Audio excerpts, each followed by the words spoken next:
It's very fast. Oh no! I need to show you a video of me doing stand-up badly because you showed one last time. And 3, I tried to, but I was just so talented. I know, yeah, you tried to.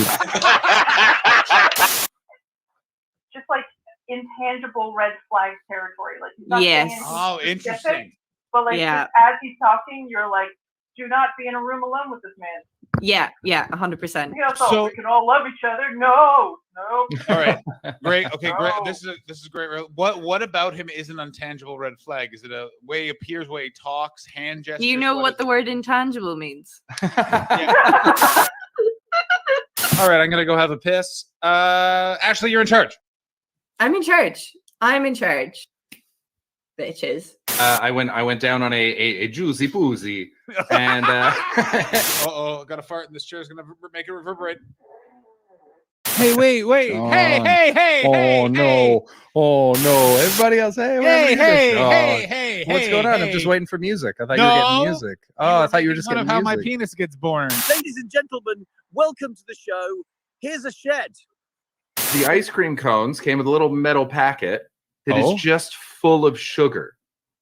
It's just full of sugar to be poured into the cones. I got what has the Japanese not gotten a hold of, perfected, and then when everyone was like, "You did it," they went, "And now we'll begin." And you're like, "No, you fixed it. It was fixed. Do not break it." Like, no, we got to break this. I still have some more questions. Go ahead. John Hastings is on America's Got Talent for 5 minutes, and now he's got houses in LA and London. That's right. Yeah. You kept a house in London? Yeah, I've kept a house in London. Update: not sugar.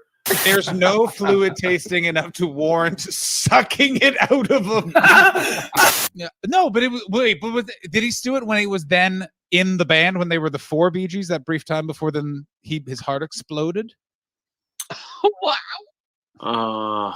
I'm not saying anything that didn't happen. That is what happened to him. I'm a predator. And it was going awesome. And we even started having drinks at a bar, and we each had girlfriends with us, whatever. We're having a great time until I got comfortable enough to go, hey, we share a birthday, As someone who's been eternally single. Go ahead. Is it your fault? Yes. No, sorry. Stop tweeting after your dates, Ashley. Stop tweeting after your dates. Oh, bad news, Paul. You're getting a Batman bet. This is not bad news. I am so pleased. Support them. But you know what's more important than helping people's mental health? Fuck you, John. I'm just saying. Tom, you're a comedy fan. Here's what happened. So I came up after she finished a couple times. How did you I'm not one's not enough. What you go for 2. That's how you start it out. Smoother crunchy. And then Jesus boom. And so so when I emerged, I went to kiss her and she just grabbed my face and she sucked it all out of my beard. So hurtful. That's a literary reference. Oh no, I gotta. Hey, he can't tie me up. Now I'm the only one here. Books, pages. Right. Verb, noun, adjective. Nice. Someone get me that. I'm very prone to bullying. No, you're talking about Andy Gibb. I am talking about Andy Gibb. Pardon me. Get your Gibbs straight if you want to come at me, bro. Sorry. Those nice bearded men and their Aryan friends seem like they're doing very different shows. Mariolene's got pink eye. She touched her and all. I tried to. It crawled away too quickly. It's difficult with tea. Sometimes you try and tune it and you get Assam.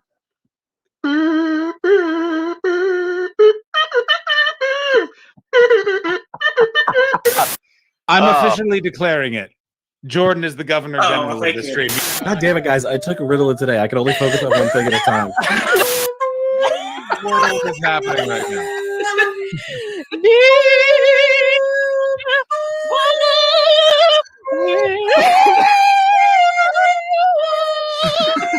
2 screens. I want to have 2 screens. Yeah, very nice. Yeah. Paul and I were walking through the park, and we walked past the tennis courts. A ball had gone over the fence.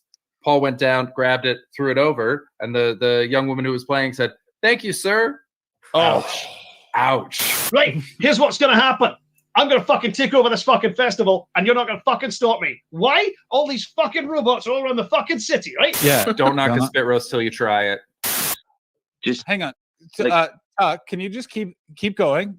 Make an appeal right now for us to stop this whole thing. Go ahead, Tom. I think we should see Paul's face for this. There's going to be tears. No, your junk in the trunk is not as prominent. Make the camera go lower now. Jesus. Now bounce your bottom, sir. What are we doing? Having a nice time. So let's watch That's it one more Betty time. Crease's Jamaican for poop shoot. So I'm on the toilet. The toilet paper's here. I grab some of the toilet paper. I stand up. I turn around. Whoa! No! A whole lot of the world can get it right round itself if I have a bomb on bed. There you go, buddy. There you go. What was Tom talking Whoa, about? whoa. Go, Matt. What happened? Go, Matt. The bed is what? You did it. Oh. Richard Ball, we're over. I want people to be saying, "Michael, is that a beard?" And I can say, "No, shit residue from the kink I enjoy participating." I was moving into position right to blast away on her their chest, and I slipped on the sheets and accidentally punched her in the face, and then.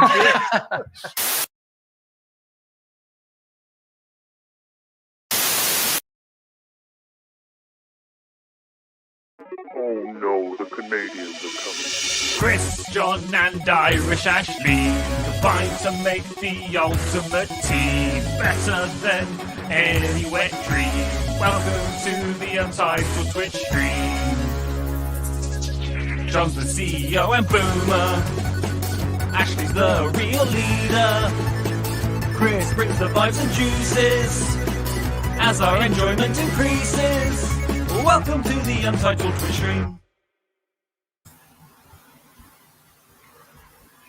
We're live. We are live. Nobody's muted, and we're getting so professional. Yeah, we did it. You know, I was when I'm looking at the podcast audio file, and we're at it at the front part. I always wondered why even when we nail it, there's like a few seconds of silence, and I just realized it's the countdown. Just realized.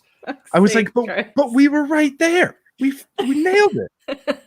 Am I that far off? Am I that bad at this? But nope, I'm just not perceptive. Hello, chat. How's it going? Hey, everyone. Welcome in. A few people are talking about how they haven't seen the beginning of the show before. And yeah, we're terrifying. You lucky ducks. It's so good. Just spend enough time here and you'll become terrifying too. Yay. Who we got in? We got Nuka Boy. What's going on? Nuka Boy, very active member of the Discord. Frontline Troggy now. Jumping right in there. I need Love to get more it. Lots into of the action. Discord.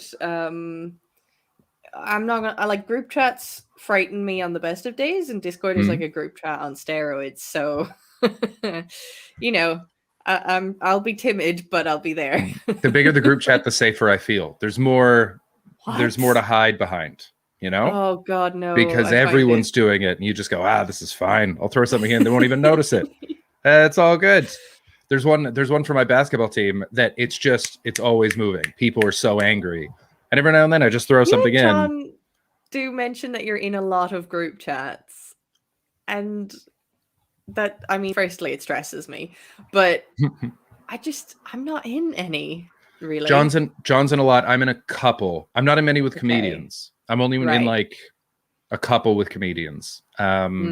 Most of the ones I'm in are comedian adjacent. So I don't really. Yeah, no ones with comedians are fucking stressful. Okay.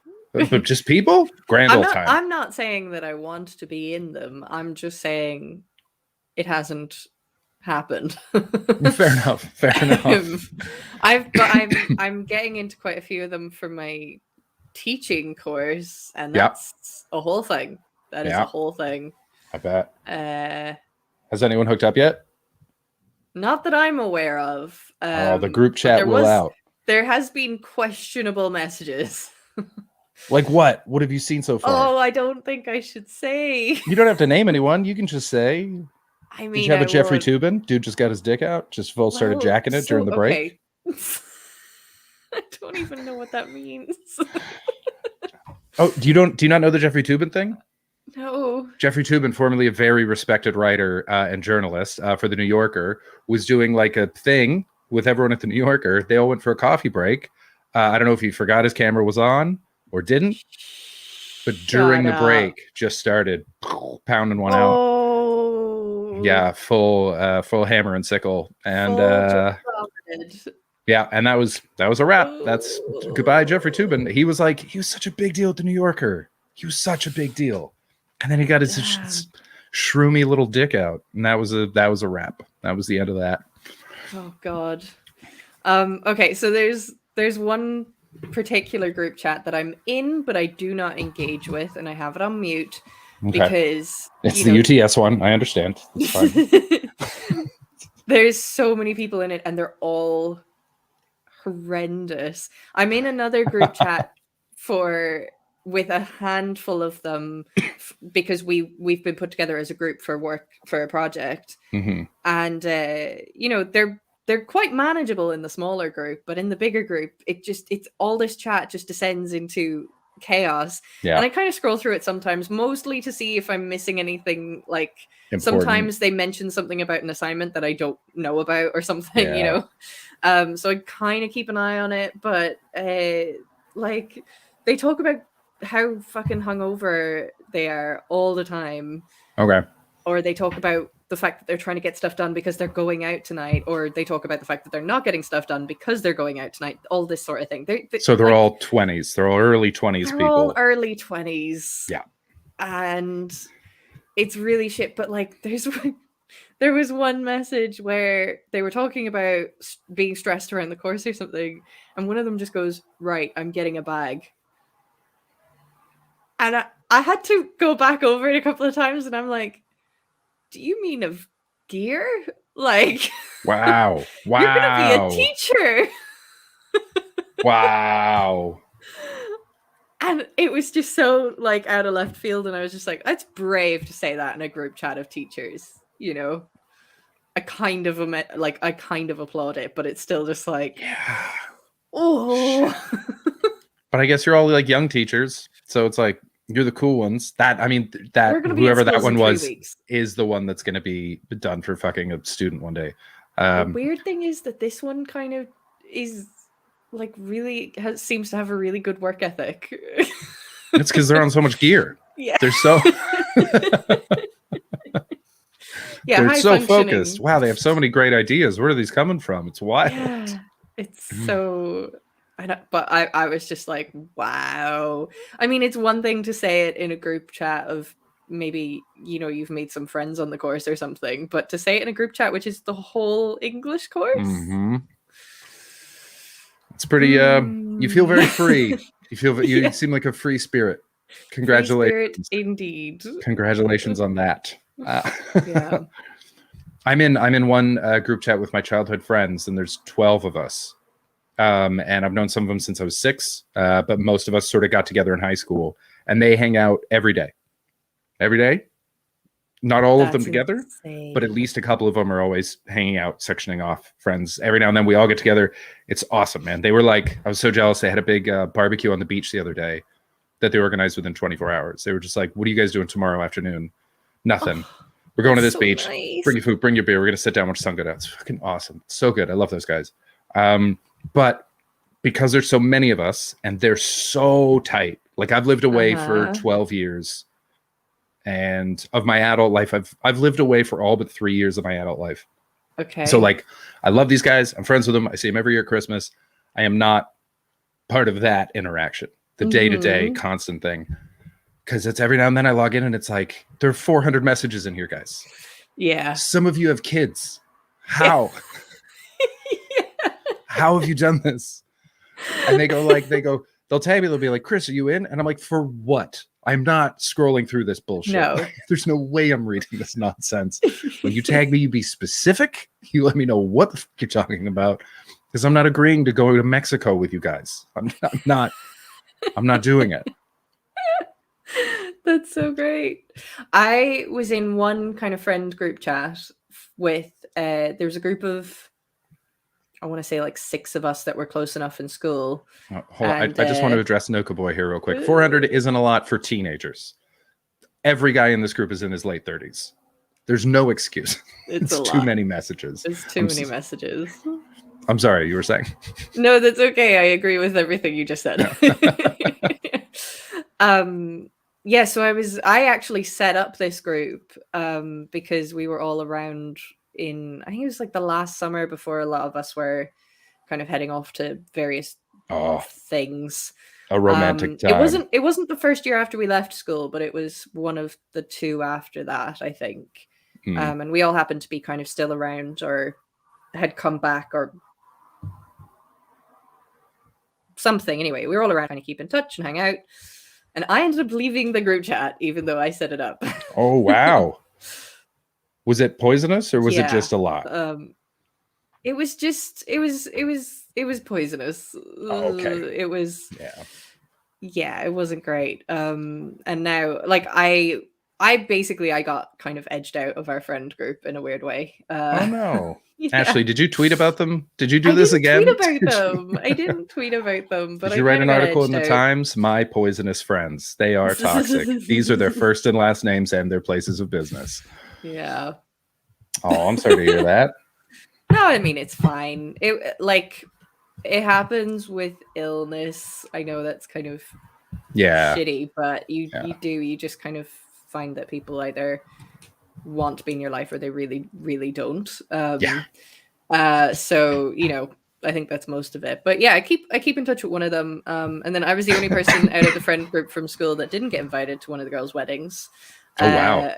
Yeah, and it was it was one of those things where I didn't expect to be invited because I've not been in touch with this girl. Like, really, it didn't bother me that I wasn't invited, but it was one of those things where it was weirder. Some of the people that she did invite over me. Yeah. You know, it was like a couple of people where I was like, you didn't even like that person, but I get that it looks good for you to have them at your wedding. Oh yeah, some people do have status guests. That's that's a real thing. Especially at comedian weddings. I remember people being like, when we got married, because we got married during the Fringe. Yeah. And people were like, oh, so, you know, who we got coming? I was like, my friends? Only 30 people are coming. That's it. We're doing a very small thing. It was like just my friends. I'm not going to release a press release. A PR person was begging me to release a press release. What? They wanted it so bad. And I was like, fuck you. And a friend of mine was like, do my podcast on your wedding day. I was like, fuck yourself. What? Go fuck yourself. No. Do my podcast on your wedding day. Yeah. Get she was in like, the fucking seat. She was like, that would be such an interesting episode. And I was like, get the fuck out of here. I need to know who that is. It's kind of fun because I have like a reason. Well, no, not really anymore. There was, for a little while, I had a reason to really dislike her, but that's sort of been taken away. Okay. But I actually I get along with her, but it's always nice when someone does something like that to be like, and I know this about you and fuck you. Yeah. That's a really shitty thing to do. Yeah, which she didn't push it. She just got amped about it, and she was thinking about her show. Even as but an I was idea, like, that's no, shit. Get the fuck out of here. Hey, Goliath baby, what's going on? That's so weird. It was so fucking strange. My favorite thing about group chats is I hear about, because I'm a straight white guy. There are certain chats that I'm not welcome in, which I totally understand. It's not for us. But I have a bunch of friends that are in all those groups. Who tell you, and they report back without me asking. I'm never like, ooh, what's going on in these? They're just like, you will not fucking believe.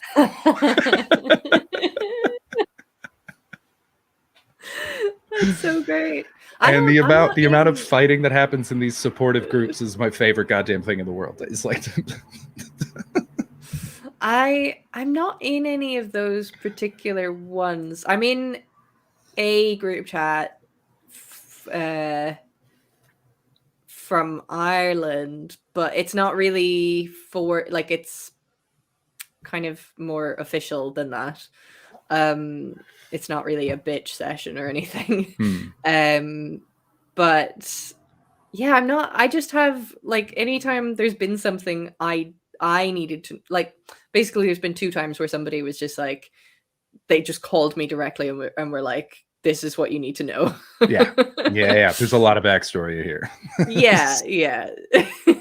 But I wasn't ever put into any of those kind of group chats. Oh yeah.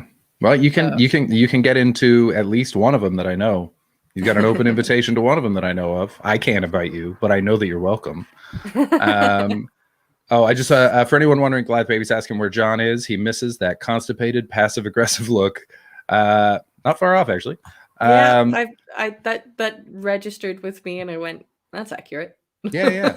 I don't think of John as passive aggressive though, but he kind of has that face. But the description fits. Yeah. It's weird. John it's a is strange not thing to pull passive off aggressive at all. He's really not at all. But he looks like he should be. Yeah, he does. John's still in the woods. John's at La Lune Fest right now. If you're in the Discord, some very fun pictures have been posted. So check those out. I'm not going to put them up on the stream because they're for the Discord. Yeah. If you want to join the Discord, you can. I'll put the link in the chat real quick.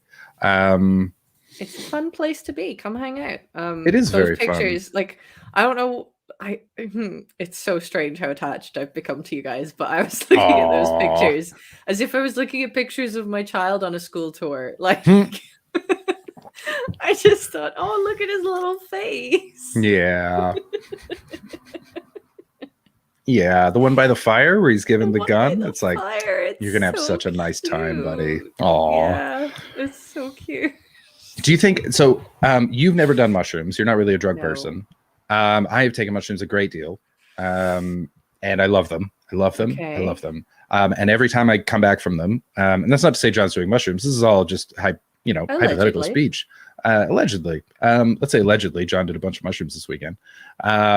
When I come out of it for about a week and a half, I'm a different person. Okay. As in, like, I love everyone. I am open to gonna anything. Come back really emotional.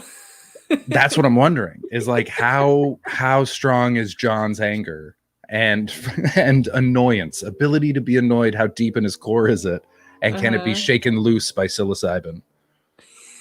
Because he might just come back just so chill, like no tirades. No, and another questions thing to establish. Where I think it's better if we don't address it directly. I think if we just sort of just hit a couple buttons for him. Just what are some topics that make him go, oh, gee, Sweden. He fucking hates Sweden. We'll bring up Sweden and see if he goes. I don't know. He went there like once, and I guess had a time. You know what I think it is? Is he had a lovely time, went on stage, there was like one bad person in the crowd, and then he went on a rant that got a bunch of laughs, and he's like, well, that's my opinion on Sweden now. That's how I feel.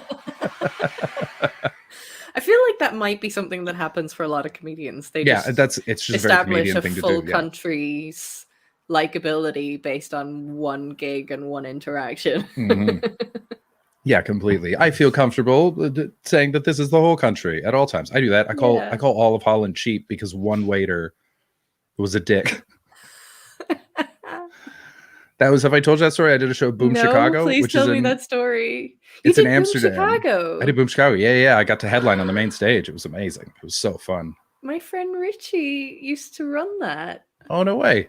This was I'm pretty sure. 3 or 4 years ago?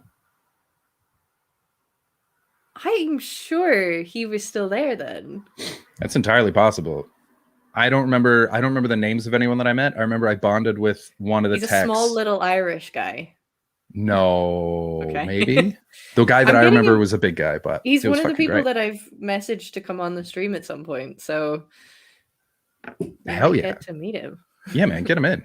But yeah, so I went and I did it, and we were supposed to be in the small room, and the improv group was supposed to be in the main room, but we sold way more tickets than they did, so they got fucking bumped up to the other room, and we got the main room. But because they weren't expecting us to need a tech, there was no tech on board.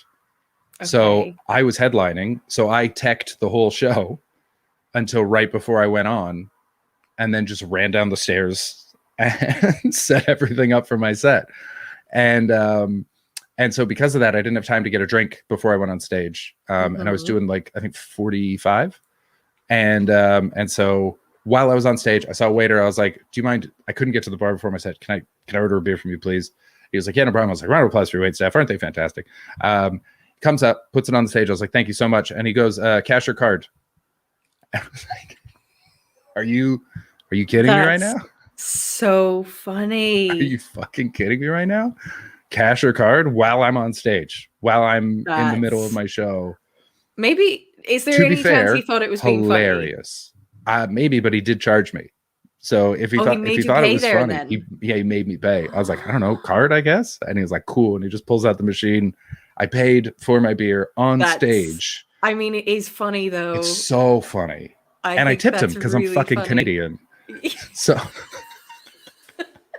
you just ruined my set, but here's your tip. I had a great time. I did 10 minutes on it. It was fun, but it was fucking like, I've never seen anything. Now, whenever I go back to Holland, I'm always like, you cheat motherfuckers. You goddamn.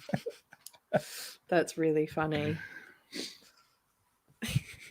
I've only gigged in Ireland and in Scotland. I haven't even done a gig down in England yet. Absolutely insane. I know. Absolutely I was ridiculous. booked to go to Iceland last year. Yeah. I was doing the Reykjavik Fringe. I was very excited about that. I was getting to do 2 shows in the Secret Cellar. And I was really looking forward to that because it was going to be in a different country. But also, I kept hearing that apparently Iceland has pretty dark humor. And so I really felt like I was going to do well there. I just sort of had this feeling, you know? Yeah. Even though I'd never been to the country before, I just thought, this might be my people. Yeah, I get that. So I was really looking forward to that, but obviously it did not happen. But I'm dead keen. I am dead keen to go to America now.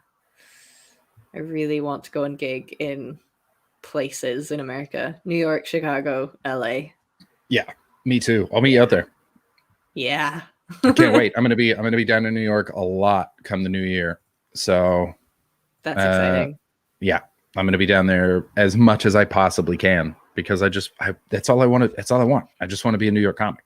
I want to be running around and doing 5 shows a night, jumping into taxis, just being like, oh, hi, person I've been a fan of for 15 years. Gotta go. Got another show. That's the dream, baby. I want it so bad. Oh, that is cool. Oh, this is nice. Torg Reed says, I've got you don't have to tip training course for Canadians. Payment in advance, gratuity included.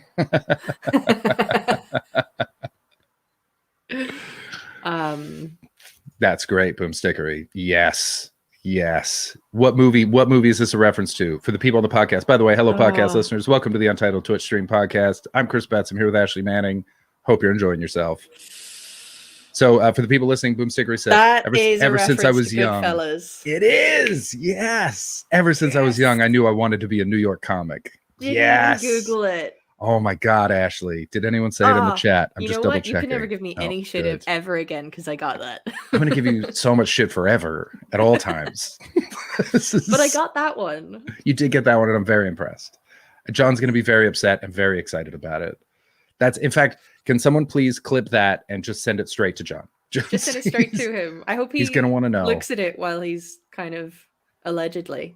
New name of the podcast, Ashley Knows Films. We're changing the show. Ashley Knows Films. Oh, we need to change the background, by the way, because over your head it says starting soon. I just realized that the other day. Oh, yeah. Yeah. Also, I've changed my Twitch handle that's over your head. Very funny. So. Oh, fair enough. Yeah. Yeah. We'll just use a brick wall for this one. That'll be fine. Yeah.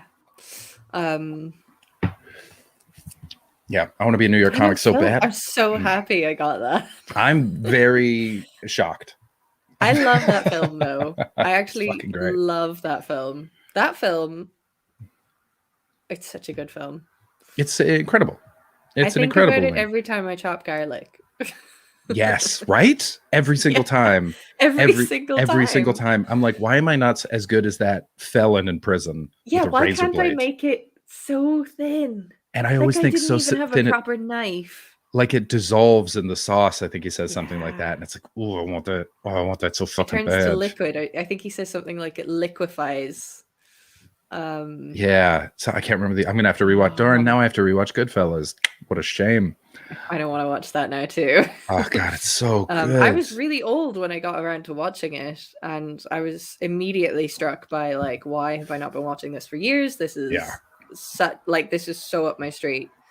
And you know what it is? It's not trying to be the film that it is. Does that make sense? Please elaborate. Like, so many gangster films are trying to be Goodfellas or The Godfather.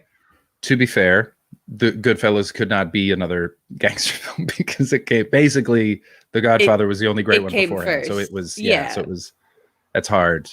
But it wasn't even, it wasn't even trying to be what it ended up being. I don't as in it wasn't posing. It just is what it is. Yeah. Yeah. Just was good. And also it's a weird one because I've got a lot of friends that went to film school, and they were saying that every person that goes through film school starts with, I want to make Goodfellas. Oh, sometimes switches. What's that? Can we have a segment where we vaguely explain films and Ashley guesses them? Like, a man's son is stolen from him and he hunts him down with the help of a mentally challenged friend. That would be Finding Nemo. No, it's Point Break. Ashley, come on. You know this. Shut up, Chris. It's Finding Nemo. Finding Nemo, most owned DVD. In the world? Yeah. That's DVD. Still, that's surprising though. Even in terms of like kids movies. Was there a global DVD sale on Finding Nemo that no one told me about? I think it was just that film was very big when it came out. Like, I was a little too old to know. It was quite really, how big. really big, but it also, I think it just hit that sweet spot between, like DVDs being the cool new thing, and also just not quite being able to get there. It wasn't very easy to find films online to watch. Well, also, I think that was still when Disney wasn't releasing anything, because for a long time, Disney would not release any of their films to be watched at home. Like, you were able to get VHSs in like the 80s and maybe early 90s, and then they were gone. There was like a Disney Vault money-making scheme, wasn't there, where you would buy like the Disney films anytime they were available, and then you'd keep them and you could sell them when they stopped releasing them. Yeah, it was like the McRib. Guess how many times I've Googled how to make money quickly. How many times have you fallen on Beanie Babies? How many did you grow up with that? I've come across the Beanie Babies a few times. I had Beanie Babies as a kid, but nothing that was worth anything. I have one thing that I'm sitting on that might pay off, and that is a very early edition of a Harry Potter book. Oh yeah, you were saying that. It's like a second edition. It's not first edition, but it's second print run. Yeah. And it's copyrighted to Joanne Rowling, which was a mistake. Oh. So the last time I checked in on it, it was worth over £400. Nice. But I just have it in like a box away from sunlight and dust. Yeah. Yeah. It's in pretty good condition, so nice. We'll see. Have I shown you mine? No. Wouldn't it be crazy if I pulled a Jeffrey Toobin right now? I was apprehensive. The way you said it, he had this tonality, didn't he? The turf right wing will probably pay top dollar for that now. Yeah, I'm trying to ascertain whether or not JK's turfdom is increasing or decreasing the value of the book. I bet increasing, because people are throwing away the books, so the supply is going way down. And it makes it easier for me to sell that and move on. Yeah, right. Rather than it being something really valuable. Yeah. I have a really nice illustrated version of the first book as well. I like Harry Potter. I know JK's gone down the shitter, but you know what? It's grown beyond her now. Death of the author and all that. Yeah. So what are you? So mine is this guy Pete Rose. Is that a baseball? It's a baseball. And what it is this guy, Pete Rose, he was one of the best players of all time. Should be in the Hall of Fame, but isn't allowed to be because they found out he was betting on his own games. And so he was kicked out of the league, never allowed to be, should absolutely be like with a bullet Hall of Famer. He was incredible. Never copped to it. Betting on his own games. He was betting on his own games. He said he always bet on himself, but can't bet on your own games, bud. And so he never admitted it. Never admitted that he did it. He always said he was set up. But there was a run of balls, 303 to be precise, that he signed for some friends as a joke that say, "I'm sorry I bet on baseball." And it's his only confession. Oh my God. So I have that. I don't think, it used to be worth a lot more. And then what happened was he got very mad that his friends sold them. And so he just signed a bunch of other balls just to try to like flood the market, lower the price kind of thing. But I mean, this is part of the original run. It's a pretty cool thing. So, I mean, That's even if I don't make pretty money off it, cool. it's really fucking cool. Yeah, that is really cool. But also it's it's a nice little collector's item. We'll see. That's a fun way for somebody to ruin their career as well. Like, so many people end up being pedophiles or yeah. something really, really horrendous to society. Whereas he's just being a bit cheeky, isn't he?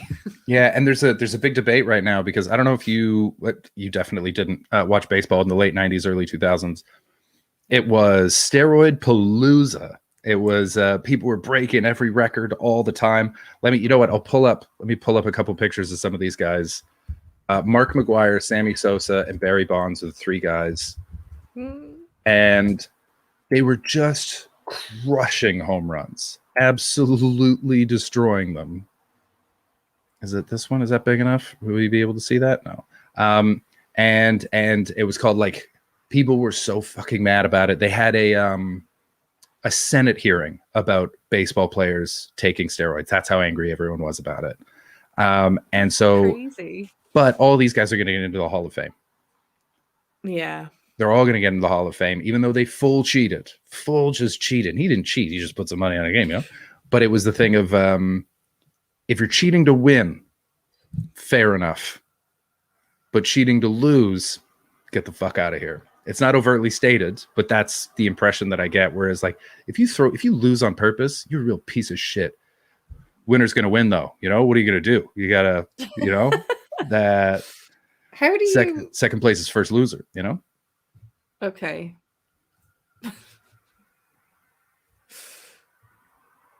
What Where are these?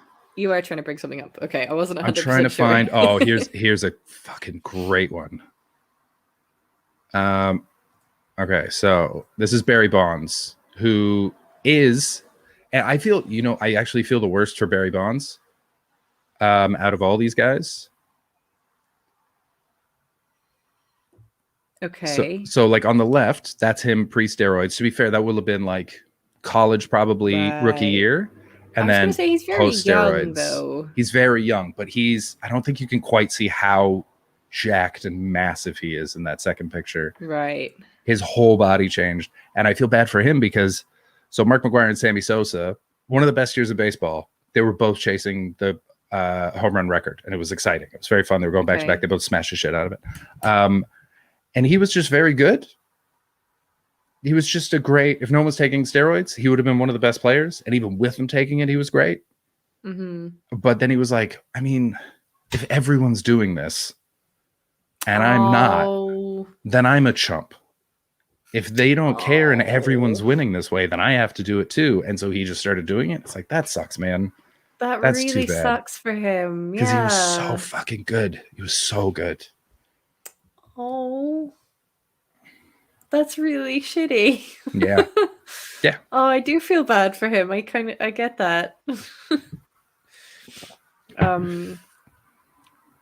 American sports is so much more fun, or not necessarily American, but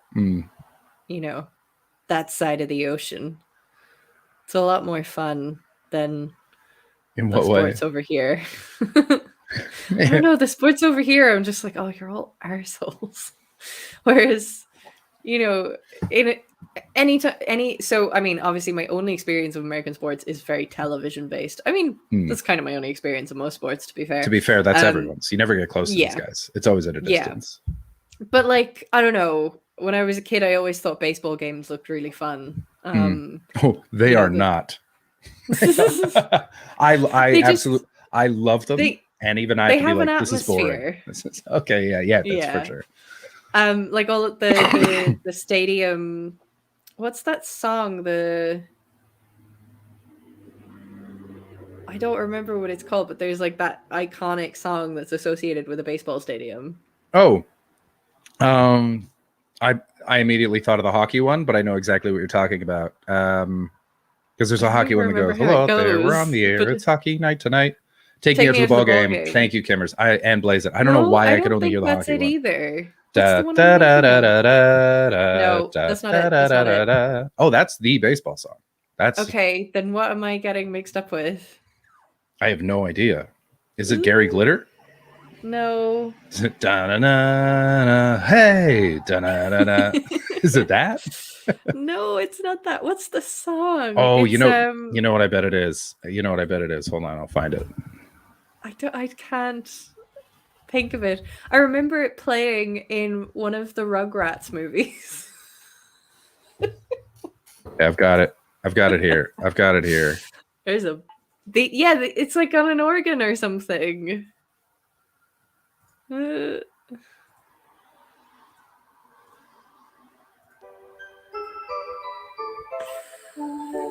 That's Take Me Out to the Baseball. No, here we go. Okay. Well, Mr. Burns had done it. The power plant had won it.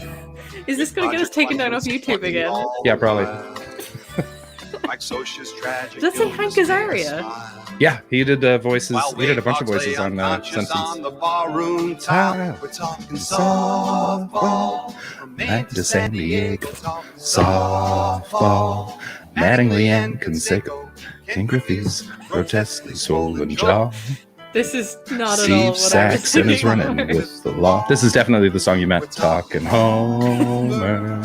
I'm gonna find it. Ozzy and the Straw. Yeah, it was that song, right? No. This is the only baseball song. It's just that one. Oh, Daryl. The one Eddie Izzard has a bit on. I can't believe it's not Take Me Out to the Ball Game. I don't know what it's called. Is it even? It's probably. I probably have the wrong bloody. I bet it's like, "Oh, you ready for some football?" Like a song with a whole other sport in the fucking words, in the lyrics. God damn it! Cut those sideburns, Tiger. I'm gonna have that song stuck in my head for the next 4 days at least. I'm just gonna be walking around talking softball. I can't even find anything on YouTube that it could be. Is it Oh God, it can't. And I can't remember how it goes, but it is like an organ kind of sound. All right, we're gonna look up baseball songs. You know, this is part of what I love about releasing it as a podcast now. We will get this. It's so funny that this is a podcast now as well, because like at least in the chat we can see them yelling the answer at us, but somewhere someone is listening to this being like, "You dumb fucks." It's clearly this. And to those people, I would like to say, I'm really sorry. I apologize from the bottom of my heart. I'll be back in 2 seconds. I forgot to plug in my computer again because I was charging my phone. In this link. Oh, I'm here by myself now. That's fine. I don't know what this song is. It's definitely played on an organ. I can only remember it in the context of it being in the Rugrats at some point, which is the stupidest way to remember some sort of sports anthem. But it was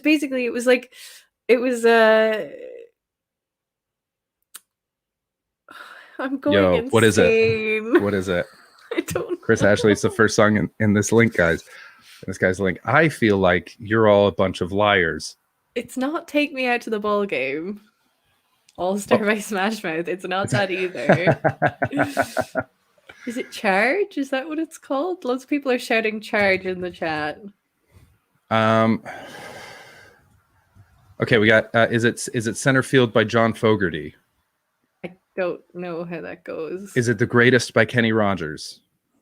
No idea. Okay, put these songs on in your headphones, because if we broadcast them over the thing, we will lose our YouTube channel. Yeah. So unfortunately, we can't listen to it. Is it Point Oh Break? my God, I've Boom got Sickness it. says I've might be got Point it. Break. What is it? What's it called? I think it's Charge. It's Charge? Okay, we can't play it for obvious reasons. Is it Sweet Caroline? Tour Grade says Sweet Caroline. Doodle-doo-doo-doo, Charge. That one? Yeah. Shut up. You think that's a song? You think that's a whole song? Is it not? It's literally just doodle-doo-doo-doo, Charge. Is that all it is? That's the whole fucking song. It just gets faster. Yeah, the thing where it goes. Okay, I'm sorry. Oh my God. My Name Is Ruin. Everything in A Diamond is an organ song. They play every song on the organ. I've heard Pharrell songs on organs at baseball diamonds. It's Charge. I can't believe that's so stupid. I Can't believe it took us this long to get to it. Absolutely ridiculous. If anyone wants to hear Charge, I'm sure you can find it on Spotify. I That's appreciate great. the support, Kimmers. Oh.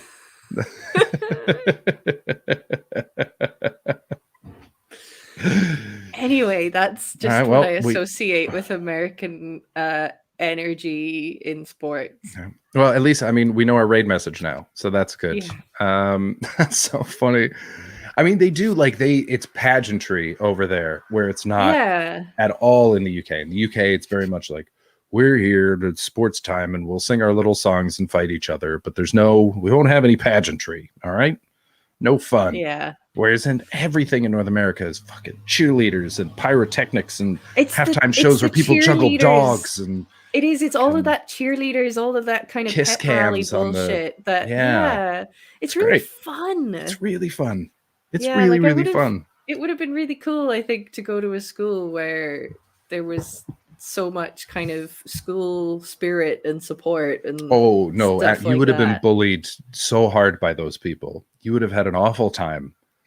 I was bullied anyway. Oh, fair enough. Fair enough. You know what? I had an awful time. Yeah. And I was in this rural country school, which was essentially, well, my first secondary school was run by the nuns pretty much. So, you know, I can see how you'd want to add I feel some like some pizzazz to that. cheerleaders might have been a bit, they would have just jazzed it up a little bit, you know? Yeah, fair enough. Fair But enough. I like how you're so concrete that I would have been bullied by those. Oh yeah, people. definitely. 100%. Definitely. They're awful. I went to school with them. I played sports with a lot of them. I was good at sports. I know them. They're terrible. I am obsessed with American high schools. Like, that's my binge watching kind of bullshit TV thing that I like to watch. Is anything set in American high schools? I just love it. Like, They're very fun. Riverdale is Oh, just yeah. such a jam for me. Like, I just love it so much. I love that my 12-year-old nephew was like, it's gotten a bit silly. And you're like, I It has love this. lost the plot. Like, it's so messy, but I'm so invested now. I'm so invested. That's wild. I mean, the plot was questionable from day one. You know, it's never been a good show, but I just really lose myself in it. I think it's Which great. you sort of need to respect when they go, listen, we all know this isn't good. Yeah, but it's cult. It's a cult show at watchable this as hell. stage. It's It's watchable so as hell. watchable. Yeah. It's so watchable. But I love all one that. Mean Girls, Clueless, all that shit. The Breakfast Club totally stands up. Yeah, Breakfast Club holds 16 Candles does not. does not hold up. No, super upsetting. I haven't even seen it, but I know it doesn't hold up. Holy shit. My Do you favorite, know I mean, what there's a movie? bunch Do of you know crazy what- things, but the gong, whenever the Asian guy talks, is wild. God, Such a that's crazy so choice. bad. Such a crazy choice. His name is Long Duck Dong. And every time anyone says his name, gong. And there's no gong on the screen. It's just in post. It's just a choice that they made. It's fucking wild. I loved the Chilling Adventures of Sabrina. I thought that was amazing, and they haven't renewed Oh, it. And really? that makes me so upset. I thought it was great. Oh, okay. I just thought it was beautifully designed. Like the set design, the filming design of it was gorgeous. Okay. I just thought it was so nice. Even if, you know, the plot itself it dipped, you know, it had better kind of goes, and then it kind of went up and down a bit. But I just thought the design, like the aesthetic of it, I loved the aesthetic. Cool. So I just was really enjoying watching that. And Kiernan Shipka is really, really fun. I really like her a lot. I tried to watch some of it because it looked like it was kind of a cool show. And I don't know if it's because of Mad Men or what, but I just think she's bad. I just think she's Mad Men, I just think she's not good. Yeah, I didn't think she was amazing or anything. I just kind of enjoyed the cultiness of the whole thing. I really liked it. But the one that I really enjoyed recently was Never Have I Ever, Mindy Kaling's one that she wrote. Okay. It's so nice. It's just really fun. Characters are amazing. Just really, really liked that actually. Really, and it has some really sad stuff going on in it. But very funny as well. Like, okay, you know what we're gonna do? Top 5 high school movies. Okay. Each. We're gonna do that. We're gonna do that right now. We're gonna take turns though. We're gonna go back and forth. So you don't have to name all 5. Okay. I'll start. 10 Things I hate about you. Ooh, okay. Excellent. So watchable. So fucking watchable. Yeah. Very fun. Julia Stiles crushes it. Young Heath Ledger. My goodness. Yeah, it's very good. I really dislike the Joseph Gordon-Levitt storyline in that. But that's the Shakespeare storyline.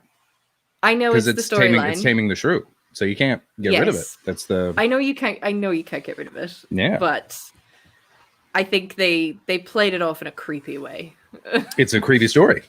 I know it's a creepy story. I do know it's a that. Super creepy story. Oh, there's just that line where He did his Heath best. Ledger says to Joseph Gordon-Levitt something like, "You deserve to." I forget exactly what he says, but it's just like, no, women don't owe you anything just because you have a crush on them. Like, yeah. And isn't that an important lesson for us all to learn?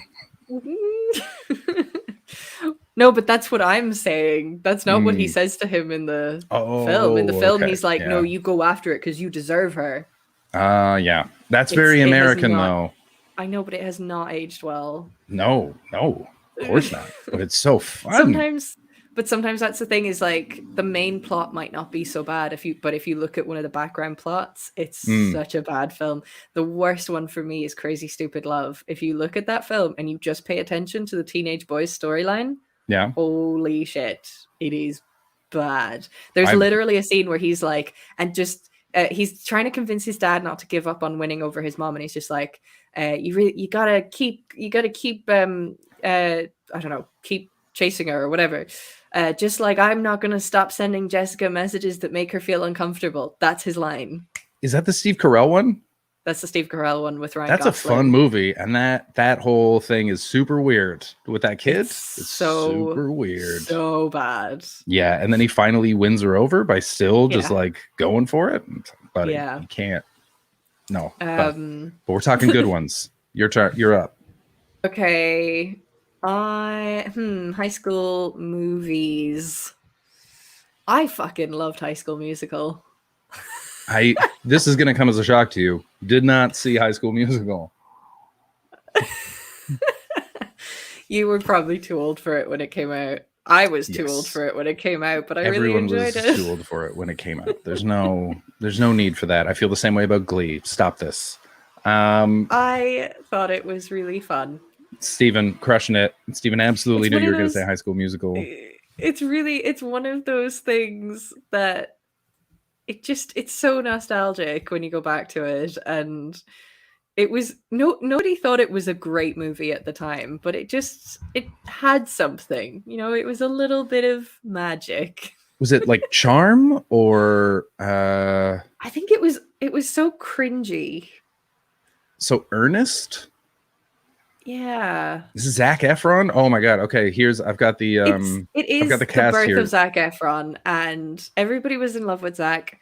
I also really liked, was his name Corey? Was the basketball player guy? I thought he was great. Corbin, maybe Corbin Bleu. Yes, Corbin, not Corey. Yeah. Corbin. You know how bad these movies are. I looked at it. He was the only black guy, and you said basketball guy, and I was like, that'll be him.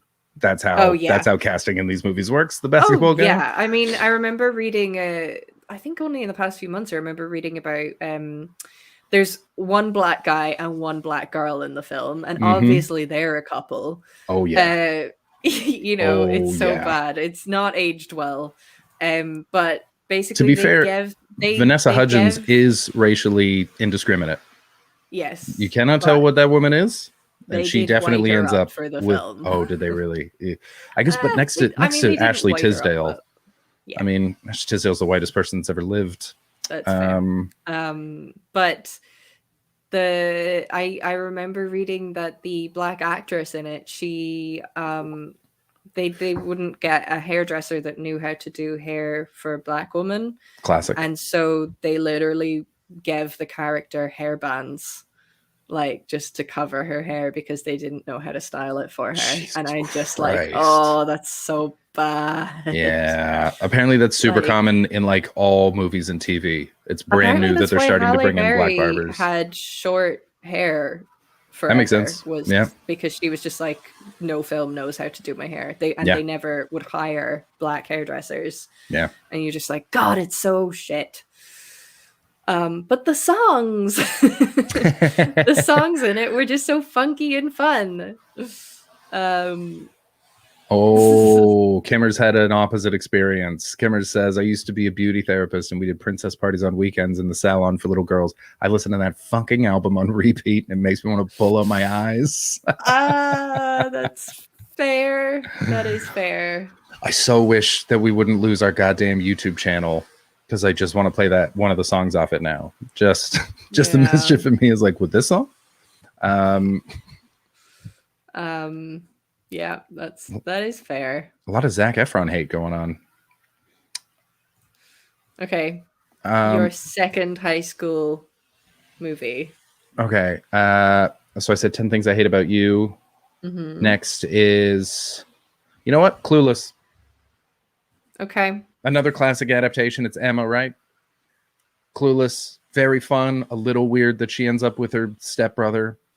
Foreshadowing of porn to come. Seen it. What? Yeah, It's I know. It's one of so those ones I good. really should have seen, but I haven't. Paul Rudd plays the love interest, her brother, basically, but not by blood. It's a Royal Tenenbaum situation, but not adopted, married into the family. And Paul Rudd looks exactly the same. Exactly the same. Oh, Paul Rudd hasn't aged in like 30 years. Yeah. He's super funny in it. I mean, he's super funny in everything. The jokes in it are great. He's funny in fucking Romeo and Juliet. Yeah. Like, he's so good. His character in Romeo and Juliet is so underrated. Like, he does it so well. He does it so well. good. And when he's dancing with her and he's just being like goofy Paul Rudd, and it's like, the script didn't call for this. The script did not call for this. And I love it. It's perfect. you're meant to be the one that we hate because you're not Romeo, but we love you. Such a nice guy. Just like, it's a shame that didn't work out. Yeah. He's so lovely. Okay, that's a good shout. I really need to watch that. You have to watch really Clueless is one of those, like, you would love it. It's I mean, she shares progression from totally materialistic, unaware of the world around her to working on it. It doesn't go maybe as far as a lot of people would like, but she grows. She's so charming. She's very wonderful. He's basically, I was thinking this Two Boom Sticker, he's basically his character in Parks and Rec in Romeo and Juliet. But it's very fun. And the only problem with it, watching it now, like the only one, I found this out. Donald Faison, who's from Scrubs, he's one of the guys in it. He has big braces in it, like, and they make a point of showing his braces.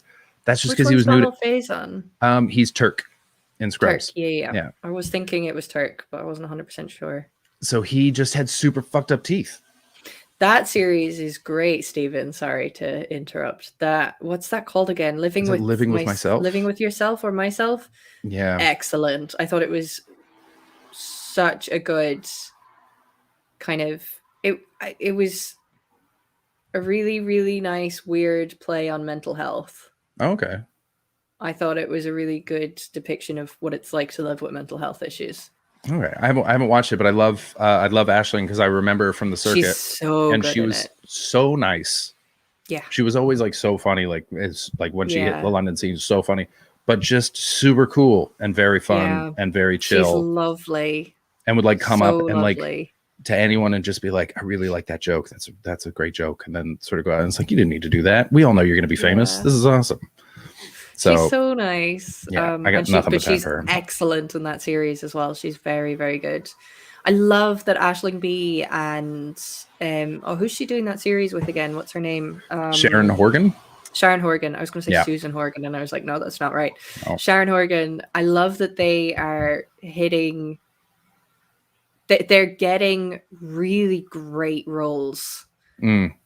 and what they're not doing is changing their accents. Yeah. And because that's such a big thing for a lot of Irish actors that make it outside of Ireland are learning how to do British or American accents. Yeah. And Same with a lot of so British to ones. actually just see Irish accents without it being an Irish character. Yeah, he's not got a flat cap on and saying top of the morning to you. Yeah. It's not a period piece Like, and he's they in the don't- bottom of a boat. Yeah, they just don't Yeah. mention it because the amount of Irish people that live in London and America, it's like, yeah, you don't need to make a point of why there's an Irish person there. No, they're around. hmm Yeah. I have such a so I huge just- crush on Sharon Horgan. Oh, I mean, she's amazing. Jesus Christ. I get that. Ah, I get that a so lot. hot. So hot. My fucking God, she's so hot. Do you know what she's really fun in? Did you see that movie Game Night? Yes. Such a you expect that movie to be so shit, and it's actually really fun. Is that the one that ends in a kidnapping? Or like starts in a kidnapping? Starts in a kidnapping. Yeah, that's It's, right. Yeah, that movie was Rachel supposed to be- McAdams. I thought it was going to be and- terrible. What's his face? Rachel McAdams and the other guy. Is he the same guy that's in Ted Lasso? I forget his name. Jeremy Renner? No, Jason something?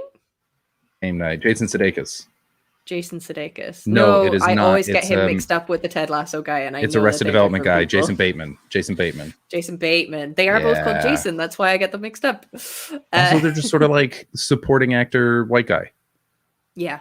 They're both leads now, I guess, but to me, they're both like Yeah. supporting actor white guy. Like neither of them. Yeah. It's like, yeah, it's got to be an ensemble cast. You know what I'm saying? Never mind. Paul Rudd, Sharon Horgan is ageless. Yeah, she's phenomenal. She's so good. Aisling B's series with her as well. I know I just mentioned it briefly, but it's worth coming back to reiterate that is amazing. What's it Did you called? watch that? This Way Up. No, I haven't watched it yet. Oh, so good. Really, really worth watching that. I think there's a series 2 on its way if it's not out already. Could be out already. Okay. And Chris O'Dowd, I didn't see the Starling, but I did like that he was Irish in Bridesmaids even. Like Oh, that's that was a new. big push. Yeah, that's coming okay. out with Melissa McCarthy. Oh, cool. It looks I like very Chris beautiful O'Dowd a and lot. very sad. Oh, I think I've seen the ad for that. Yes, they lose a baby or something. Yeah, and he loses his Yeah. mind. Oh, And yeah. yeah. Yeah, that looks sad. I like Chris O'Dowd a lot. I like him a lot. So likable. But He's like I also love his wife. His wife. Who's his wife? Oh, his wife is Dawn O'Porter, and what I love about her is that her name was Dawn Porter, and when she got married, she just took the O. That's great. I love it so much. But she's an excellent author. If anybody's looking for a good book to read, The Cows is excellent. Okay. It's like she writes fiction, but she like that particular book anyway is like reading you would swear she's a stand-up to read it. It's Oh, so shit. funny. Okay. It's really, really funny, and it's really it's really creative with how funny it is. Like Nice. Nice. you don't expect what happens in it to happen, and it's really, really good. So The Cows, if anybody wants a good book recommendation, that is what I recommend. It's brilliant. Okay. Next high school movie. Next I high said school Clueless. movie. You're up. You said Clueless. I am going to say Juno. Nice. Good one. Ooh, that's Yeah. strong. Damn. Yeah, I think I won the game. There's more to go. There's more to go. I know, we have 3 That's a more real each. good one. But yes, it's a good movie. Shit, I forgot about Juno. That soundtrack is incredible. Like that. Oh, best soundtrack. I think I must have listened to that soundtrack on repeat when it came out. Oh, yeah, for it's sure. Such a beautiful soundtrack. And like it introduced me to so many new bands. Like I'd never heard of Kimya Dawson before. Okay. And then I'm just sitting there going. Yeah, that's a fun high school movie. Yeah, absolutely. Like what an incredible fucking movie. I feel like I think it I feel aged like pretty Mean well. Mean Girls is just implied. Nobody needs to mention Mean Girls. We might. We'll see. We'll see if we run out of But- anything. Yeah. Juno is great. Yeah, Juno's so good. Have you watched it recently? I haven't watched it since it came Not out. for a I watched it few once, years. absolutely adored it, and haven't gone back. And I keep meaning to. I've seen it a few times, but not for a few years. Okay. I feel like I've watched it since I moved to Scotland. But maybe I didn't. I'm not 100% sure, but maybe within the past 5 years. Mm. Lovely Yeah, it's movie. I assume it totally stands up. And I love that like J.K. Simmons is in it and Bill Hader's in it. And Yeah, it has a huge cast. huge, incredible cast. Like everyone in it's Jennifer- so funny. Jennifer Garner is in it. She's the mother, and Is she? Oh shit, I forgot about that. well, she's the mother that's going to adopt the baby. And Oh yeah. that Jason Bateman guy, he's the father. I just remembered the that scene. It made me laugh because I'd never seen anything quite like it in movies before, where she's watching the track team run, and it's just their junk Yeah. just moving around. Yeah, I always remember that scene as well. It's That's very, very very funny. funny. That's so I think it funny. was. I remember loving that movie because Juno's character was such a kind of weird girl, and she had these kind of. I think it was one of the earlier films that I would have seen where women were kind of allowed to be weird and sort of teenage sexual, if that makes Yeah. any sense. Yeah. You know, like giggling over the boy's balls jiggling about. Like Yeah. you didn't really get that a lot for Mm. girls, you know. Yeah, absolutely. I mean, the only other one I can think of that's that fun, and I would pair it with another high school movie at my number 3 slot because they're basically mirror images of each other. It's Booksmart, which I don't know if you saw that. I was going to say this one. Booksmart is so good, and I'm gonna loved pair that it with movie. Superbad because it's just the same movie, different. Super bad as well. different genders. Love Super bad. Booksmart is so Booksmart good. is excellent. And it's so creative, and it goes in places that I So didn't guess at all because it could have easily gone with so many tropes. And every time Yeah. it's such a trope, I had the same thing with the Book of Mormon, where every time they Okay. came up to face like where they could have gone with a normal trope, they were like, "Ha, Mhm. fuck you," and they just veer Yeah. off and they take it somewhere else. It's like, oh, I love that instinct. That's never Yeah. gave in to cliche, which is really hard to do. Yeah, it's Booksmart's great. Super bad, very, very funny. Yeah. I mean, Superbad was just an iconic film when it came out. Like it really Yeah. launched. I feel like it really launched a whole new subgenre of films. Well, it sort of reopened a thing that like Porky's had done in the 80s. Where it Okay. was like hypersexual kids, but it wasn't quite as like weirdly aggressive as those comedies were. So like Yeah. Porky's is famous for the like cutting the holes in the wall to the women's room and sort of peeping through as they're. Remember in the Right, 80s, okay. you always had a scene where women were getting changed. Mm-hmm. So it was sort of like it was that, but more early 2000s introspective and sort of self-questioning and faking confidence as opposed to everyone acting like they're fucking Jim Belushi, but lives in the same world of like horny boys doing what they can to get it. Yeah. But yeah, it opened the door for a lot of stuff like that. Yeah, American Pie aged terribly, I think. It's aged terribly, but I think it's still it's watchable in a nostalgic sense. Yeah, and I don't know that it aged terribly in a sense of like it's very like oh, you can't say that anymore. So much as like the jokes just aren't very good. We just demanded less. Oh yeah. Of films we at the just time. didn't have the high expectations. Yeah, I would agree with that. Like it's not as creepy as you kind of think it might be. Yeah, except for that one thing where they accidentally live broadcasts Shannon and Elizabeth masturbating. That wasn't ideal. Great. But other than that, no. You know. So that you've picked 2 films for your number 3. Well, because they're the same film. It's just mirror images of each other. They're different. All right, films, but I'll just say Booksmart. I'll just say Booksmart if you want. If you want Superbad. It's okay. You can have 2. That's fine. It's the same. It's the same film. That's fine. I think. How many more do I have? I have 3 more. You have 3 more. I have 2 more. Okay.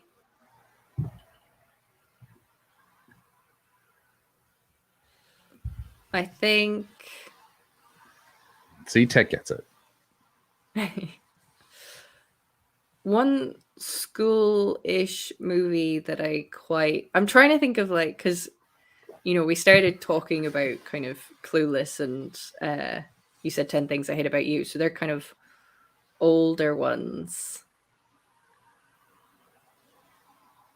But when you said Booksmart as well, I was like, oh, there's probably newer ones as well. And I think one that I'm going to go with is Ladybird.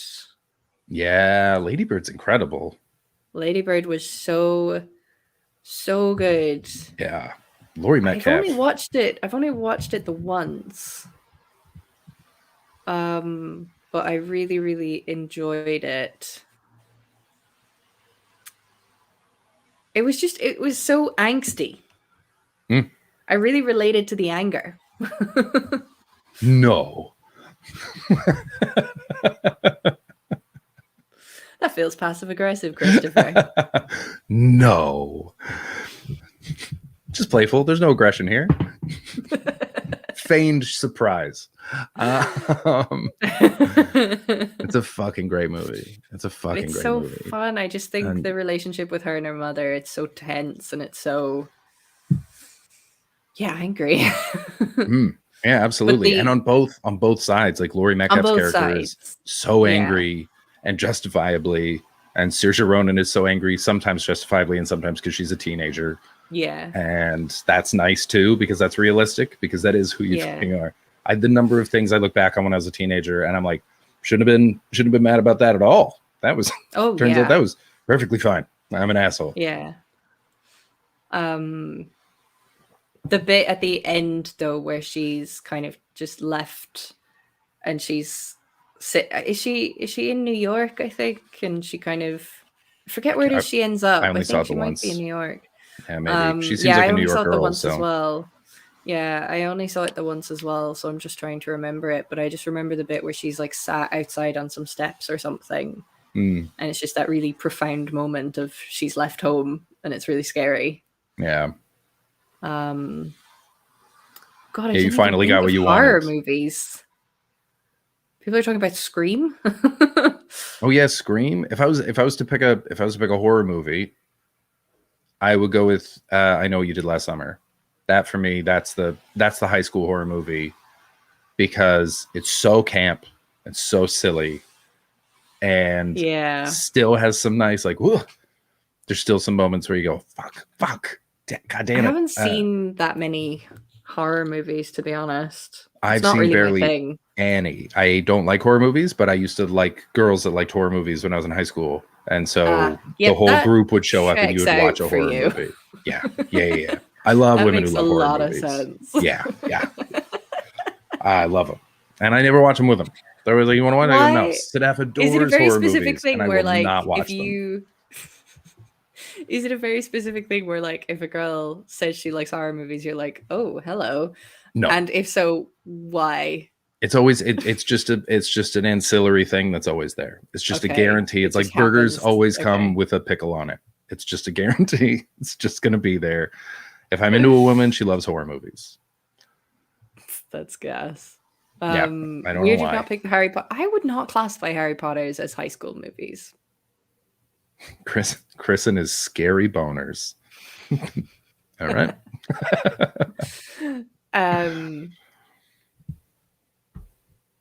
Yeah. So Ladybird. Ladybird, Okay. nice one. I'm gonna go with Dazed and Confused. I have not seen that. I think you'd hate it, but it is more accurate of like what it really was to go to high school in America, in North America, Okay. than any of the like high drama ones. The high drama ones are what teenagers feel like they're going through. Dazed and Isn't Confused Matthew is what they McConaughey? are going through. Yeah, Matthew McConaughey's in it, and he's got that that great line, the classic. That's what I love about these high school girls. I keep getting older, they stay the same age. Oh no, that's Yeah. terrible. Yeah, you're right. I would absolutely hate that. There's a young Ben Affleck in it. Oh my god, I can't believe I haven't said this movie. Sorry, you finished talking about Dazed and Confused, and then I know what my next movie is. I mean, I think you should. There are parts of it that are fucking great. And It might but be it's one of like- those films that I kind of get a kick out of watching because of how much I hate it. I think you will, and it's very nostalgic, and you'll also love some of the characters, and you'll hate other ones. Okay. Because it's sort of Right. it's a movie about power dynamics within a small town high school, basically. But it's like a light comedy. But it's like jocks and nerds, and then people that get high who sort of ride the wave in between them, and it's just very fun Okay. and pointless. And who made it? Is it a? It's not a fucking Linklater movie, is it? Let me I gotta just look it see, I up. still have it. It is Linklater. It is Linklater, yeah. So it's like it's well Yeah. told, it's well shot. There's one actor that I can't fucking stand, and I want to punch him in the face every time he's on screen. To this day, I would punch this child. He's a child in the movie, and he's so bad. I want to. Whoo! But chat, you've watched it. The kid with the long hair, the one who's one of the main characters in the movie, right in the kisser. This kid is terrible. I hate him. I hope he never acted again. Is it Wiley Wiggins? Ben Affleck is also pretty bad in it, but he plays a bully pretty effectively. That's Who because does- he's a real life bully. Who So does get some comeuppance? But it- everybody's really shipping Ben Affleck and J-Lo at the moment, and I'm just like, no, he's a bad person. Mhm. That sounds probable. I don't know much about the guy, but Like- if I had to guess, yeah, I'd put my Isn't money his- on that. His brother is like a proper aggressor. Yeah. What an Oscar! Yeah. I think it was just before Me Too, and so Ugh. everybody just went, It's just there's something about the two of them that I'm just like, oh, you're really benefiting from the world. I watched a film with Ben Affleck. Like so many films with Ben Affleck in them are just so tone deaf, and I feel like that's all down to him. That sounds I right. watched a film with him not too long ago called The Accountant, where he's pretending to be an autistic person, and I'm just like, oh, this is terrible. Who the fuck was I talking about? The It's Accountant with recently, terrible. and that is one of the wildest pieces of casting. But the whole storyline is horrendous. Oh, I never watched it. I just knew that it was about this genius accountant, and fucking Ben Affleck plays him. It's like, guys, It's so guys. weird. So weird. Oh, Sometimes Twitches, Easy A, great movie. Easy A, absolutely excellent. Great movie. But Excellent. the film that I am putting in before I run out of my top 5, this is Mhm. definitely not my top 5, actually. This is just the top 5 films I've thought of on the spot right now. Well, I mean, they've been great. They've been real good. So This is honestly one of my favorite films of all time is Cry Baby. I didn't see that. Excellent film. It's such a cult classic. It's a musical. It is 17-year-old Johnny Depp. Oh, and yes. it is sexy. Okay. It's so sexy. Ricky Lake and Johnny Depp. Hell of a time. Iggy Pop's in it. Tracy Lords, famous underage porn star. Tracy Lords. So good. If you have not seen Cry Baby, you need Oh, to it's a sort John your life Waters out. movie. All right. It's a John Waters movie. All right. Fair enough. It's John Waters. That's a Tiger. You know me so well. It's Yeah, it's John excellent. Waters. Chris. Actually, on Fair that, enough. Hairspray. Hairspray as well. Yeah. Excellent movie. What are you? But a white guy? Crybaby- What are you changing the rules for? Get out of here. You get one. I'm not putting it into my top 5. I'm just mentioning that it's also a good movie. I don't care at all. This is nothing. Crybaby is one of my favorite movies of all time. Even if you're not a musical person, it's not kind of cheesy in the same way that most musicals are. It's very much a cult classic kind of thing. A Cinderella Story is one of those annoying movies that you're like, this is in theory, like on paper, this is a terrible movie. For some reason, it's excellent. Which one? But Which I one don't is know, that? has anyone seen? It's Chad Michael Murray and Hilary Duff. Nope. Oh god, it was so fun and it was so silly. But there was a clip recently shared around social media of Chad Michael Murray. I think it might have been a TikTok thing where he played, like, there was a bit of the film played, which is when she's at the dance and he doesn't recognize her because she has a mask on, and then it cuts to modern day Chad Michael Murray being like, if a guy doesn't recognize you with a mask that covers barely any of your face, he's not the one for you. Something like that. And it's just so funny the way he's just like, what was this film that I was in? Nice. Nice. But like, he's so young in it as well that you're just like, he was like, that would have been such a big part for him, I'm sure, you know, as a young actor and everything. But it's just so funny. But yeah, Crybaby, excellent movie. Okay, back to you. Final movie. That's really good. So I'm torn now because it's the last one, and for some reason I feel pressure about that, which is insane. So I mean, part of we me can wants to keep do. going and just keep thinking of high school movies. That's true, but we said 5, and I think that because I feel like a Yes, sports but we've movie should be in talked here. about at least another 5 in that time. You know what I'm going with, and this is outrageous, and it is not the best one, but I'm putting it in because a sports movie has to be in here because you can't have classic high school films without a sports film. Varsity Blues. Can you though? No, I've you never can't seen do it. that. You can't do it. Varsity Blues, Hosiers, I think I'm on. Rudy. I think I'm on a you're tiny freezing. bit of a delay. Yeah, Okay. I'm freezing. Do you wanna come I'm on back? a delay. I'm gonna leave and I'm gonna come back. All right, I'm going to talk about Varsity Blues. Varsity Blues, James Van Der Beek in gigantic jeans. John Voight playing the asshole that he really is inside. Billy Bob. Come on, man. Billy Bob. Fucking Scott Conn, a young Scott Conn stealing a cop car. You can't have American high school films and not include sports because sports are, if not at the heart, right next to the heart. They're the lungs of the American high school experience. So you absolutely can't do it without it. Hoop Dreams, great shout. Air Bud, of course. Hey, you back? Yeah. High school sport and high school horror are integral to the high school genre. I think so. It's because you can't have, especially in North America, you can't separate high school and sports. They are it, man. They're right there. And it tells this great story about very small town Texas football. Mm-hmm.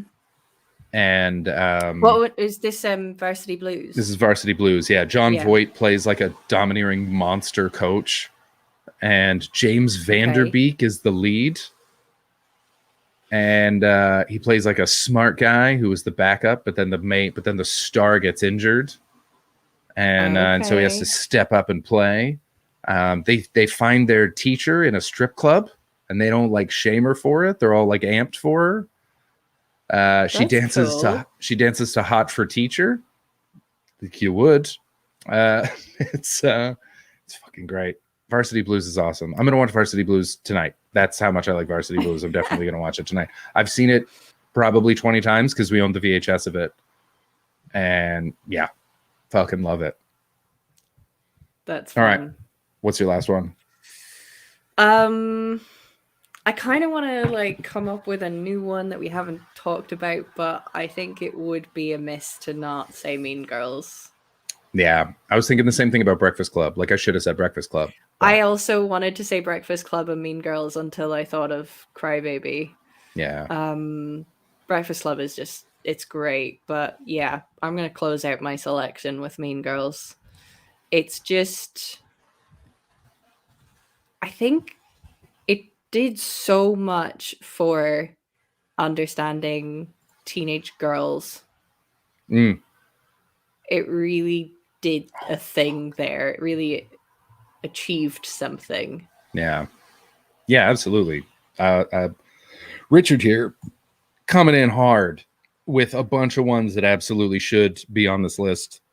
Mm-hmm. I can't believe I forgot about Virgin Fuck. Suicides. Virgin Suicides I was in love with every girl in that film. That's where I'm at.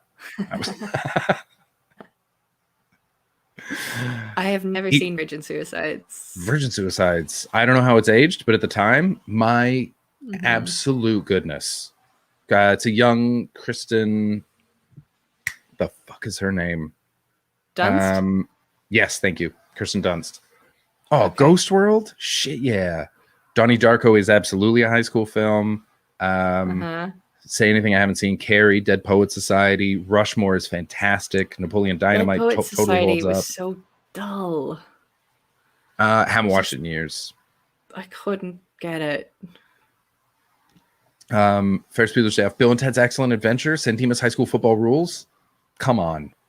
Amazing. Don't know Grease, it. Bring It On is awesome. Bring It Fast Times at On. Ridgemont Bring It High. On was excellent. That was a cheerleading one, right? Yeah. Where the white girls Yeah. are stealing dance routines from the black girls. Yeah. Mm-hmm. Excellent movie. Yeah. Oh my god, Fame.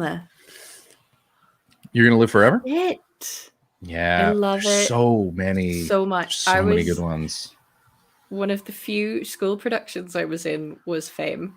And I was done up in all of my 80s funky dancing gear. Yeah. I don't know of any photos of it. I don't know of any, but I'm sure they exist. What was the name of the school you went to Grease again? as well. I don't. There won't be any online because it's that long ago. It wasn't actually a school show. Actually, now that I think about it, that was a parish hall kids thing that happened. We did Jungle Book where I was an elephant. Okay.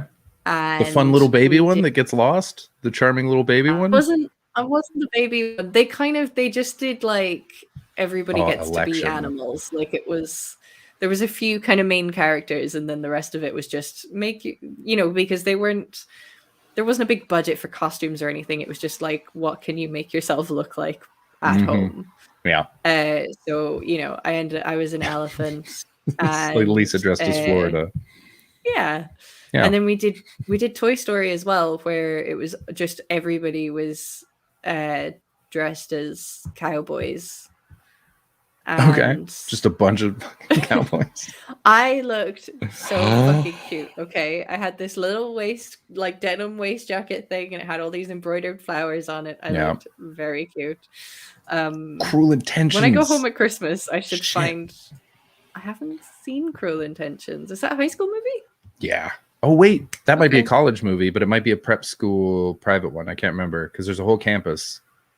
Okay. Hmm. Yeah, I But should sorry, dig you out were some old photos. yeah, definitely. We want to see all these photos.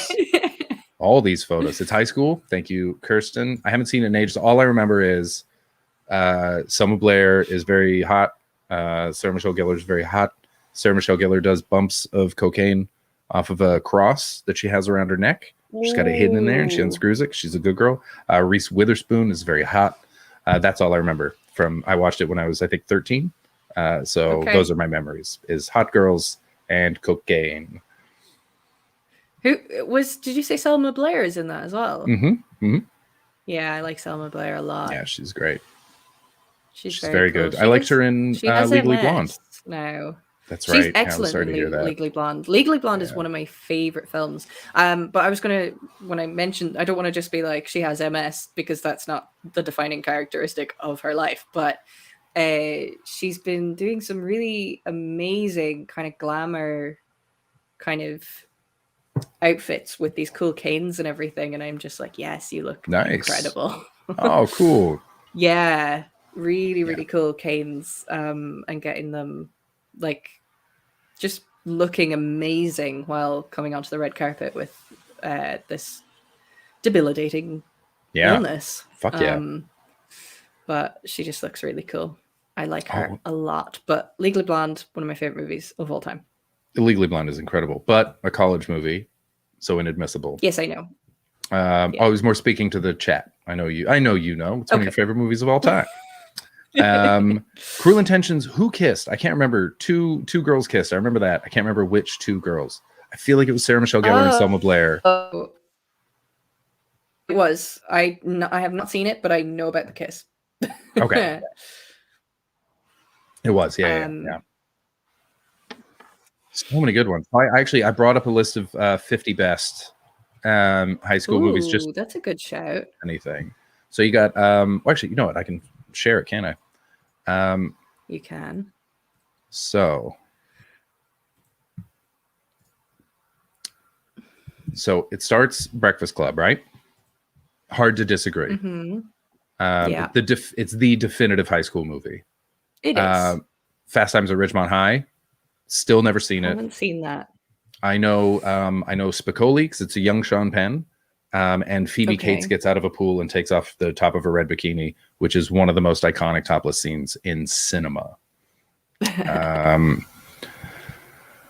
What else we got? Dazed and Confused, number 3. Love that movie. Absolutely fantastic. Rebel Without a Cause, James Dean. Still never seen it. Have you seen it?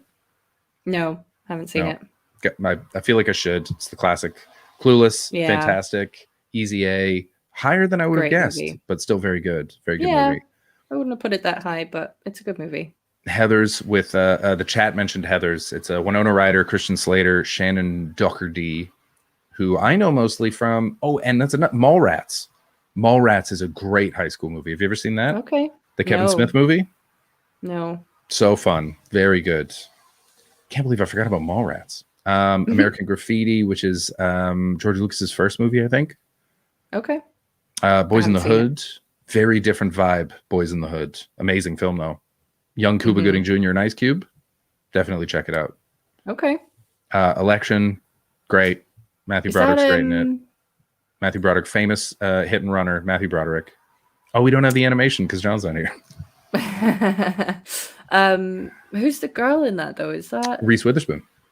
Oh, it is. Okay. Yeah.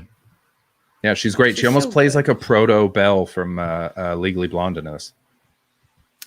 Do you know what? I've actually seen that. Just purely because you said it was Reese Witherspoon. I'm like, I've seen that movie. It's great.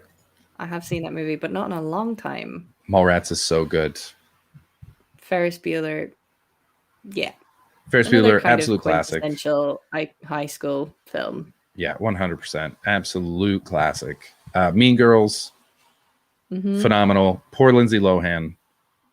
She deserved so much better. The world did her such an injustice. Yeah. Yeah. She is. Really just shat all over her. Yeah, it really feels like something that not so much her choices as choices that were sort of made for her, or the ones that she was offered, she got to choose from and they weren't good, you know? Yeah. I mean, I remember reading an interview from Rachel McAdams, who plays Regina George, and she just said that nobody expected that film to blow up in the way that it did. And she like fully had to go underground because of how wild the like media attention went. Like she did not handle it very well. And she just had to like go and hide away by herself for a while because of how crazy it went. Jesus. Yeah. That's so sad, like, man. Yeah, it just sounds like it was really terrifying experience to be in that movie. It's so sad. You make something great and then everyone becomes like a monster and they just want to tear you apart because they want a piece of this great thing that you made. People are the worst. People suck. Have you heard of this movie High School? Came out in 2010. Never heard of it. A high school valedictorian who gets baked with a local stoner finds himself the subject of a drug test. Adrian Brody's in it. Not a fun plot for a movie. It has not sold me even slightly. I don't really feel like I need to see it. No, me neither. Carrie. Yep. If you want to talk high school horrors. I've only seen the newer version. Oh no, that's one of the ones that I have watched is the original Carrie, and it's pretty fucking great. Yeah. I don't think the newer one is. Have you seen the newer one? No. I don't know. I just feel like it's probably not as good. It's what's her name? God, her name's gone right. Your mom? No. Oh, okay. I thought maybe you forgot your mom's name. No. Oh, fair enough. All right. She was the young kid in Kick-Ass, that film. Oh. Chloe Grace Moretz. That's her name. She's very good. She played her. Yeah. I know her mostly because I didn't watch Kick-Ass. I know her from 30 Rock, where she plays Alec Baldwin's nemesis. I can see that for her. Yeah, she's great. I don't know 30 Rock, but being Alec Baldwin's nemesis makes sense for her. It's pretty great. They're both in line to be CEO of the company because it's owned by her grandpa. And so he will just give it to her, or Alec Baldwin will earn it from running the company very well. And so he's got to destroy a teenage girl because he's in second place. That's so funny. Something called Lucas with Corey Haim, Kerry Green, Charlie Sheen, Courtney Thorne-Smith. Never heard of it? Nope, never heard of it. No. An inept 14-year-old experiences heartbreak for the first time when his two best friends, Cappy, an older brother figure, and Maggie, the new girl with whom he is in love, fall for each other. Classic story. Oh, what a cuck.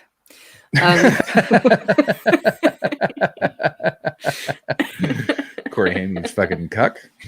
Goddamn. Unlucky 14-year-old. Then we got a bunch that I don't know here. So we got Peggy Sue Got Married with Kathleen Turner, Nicolas Cage. Wow. Rock and Roll High School I've never heard of. The Last Picture Show I've heard of, but I don't know anything about it. It's a Peter Bogdanovich film with Sybil Shepherd and Jeff Bridges. So it's good. It's got to be good. But I don't know anything. I've never heard of it. No. Dead Poet Society, which I think as we discussed is sort of boring.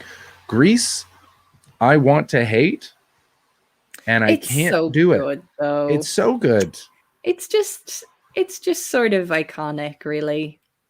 It's really terrible. Fun. It is again really, really not aging great, but there's just something fun about it. Yeah, and it's just the music. I think it is the music at the end of the day.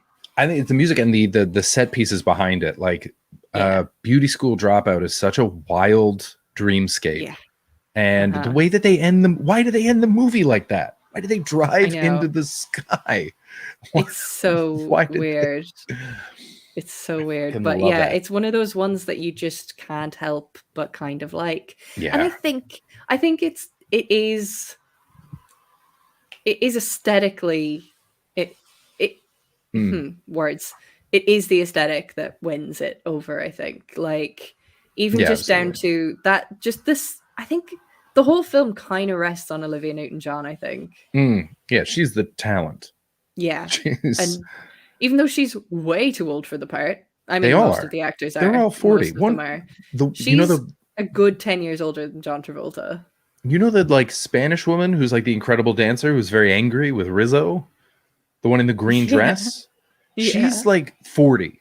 She's easily 40, and the guy that they're fighting over is 49. Rizzo is fucking old. Rizzo's old as easily in his shit. 30s. They're so old. And it was so like old. What I love is that it's all nostalgia 50s. So it was at the start of that sort Yeah. of nostalgia for the nuclear era kind of thing. Yeah. And so they went like all in, but as a result, everything's sort of beautiful and crisp and colorful in a way that there's no way that it was at the time. No. So you're like, No. it's that romanticized picture of an era can be very beautiful. And I agree with you. I think Yeah. that they absolutely nailed that.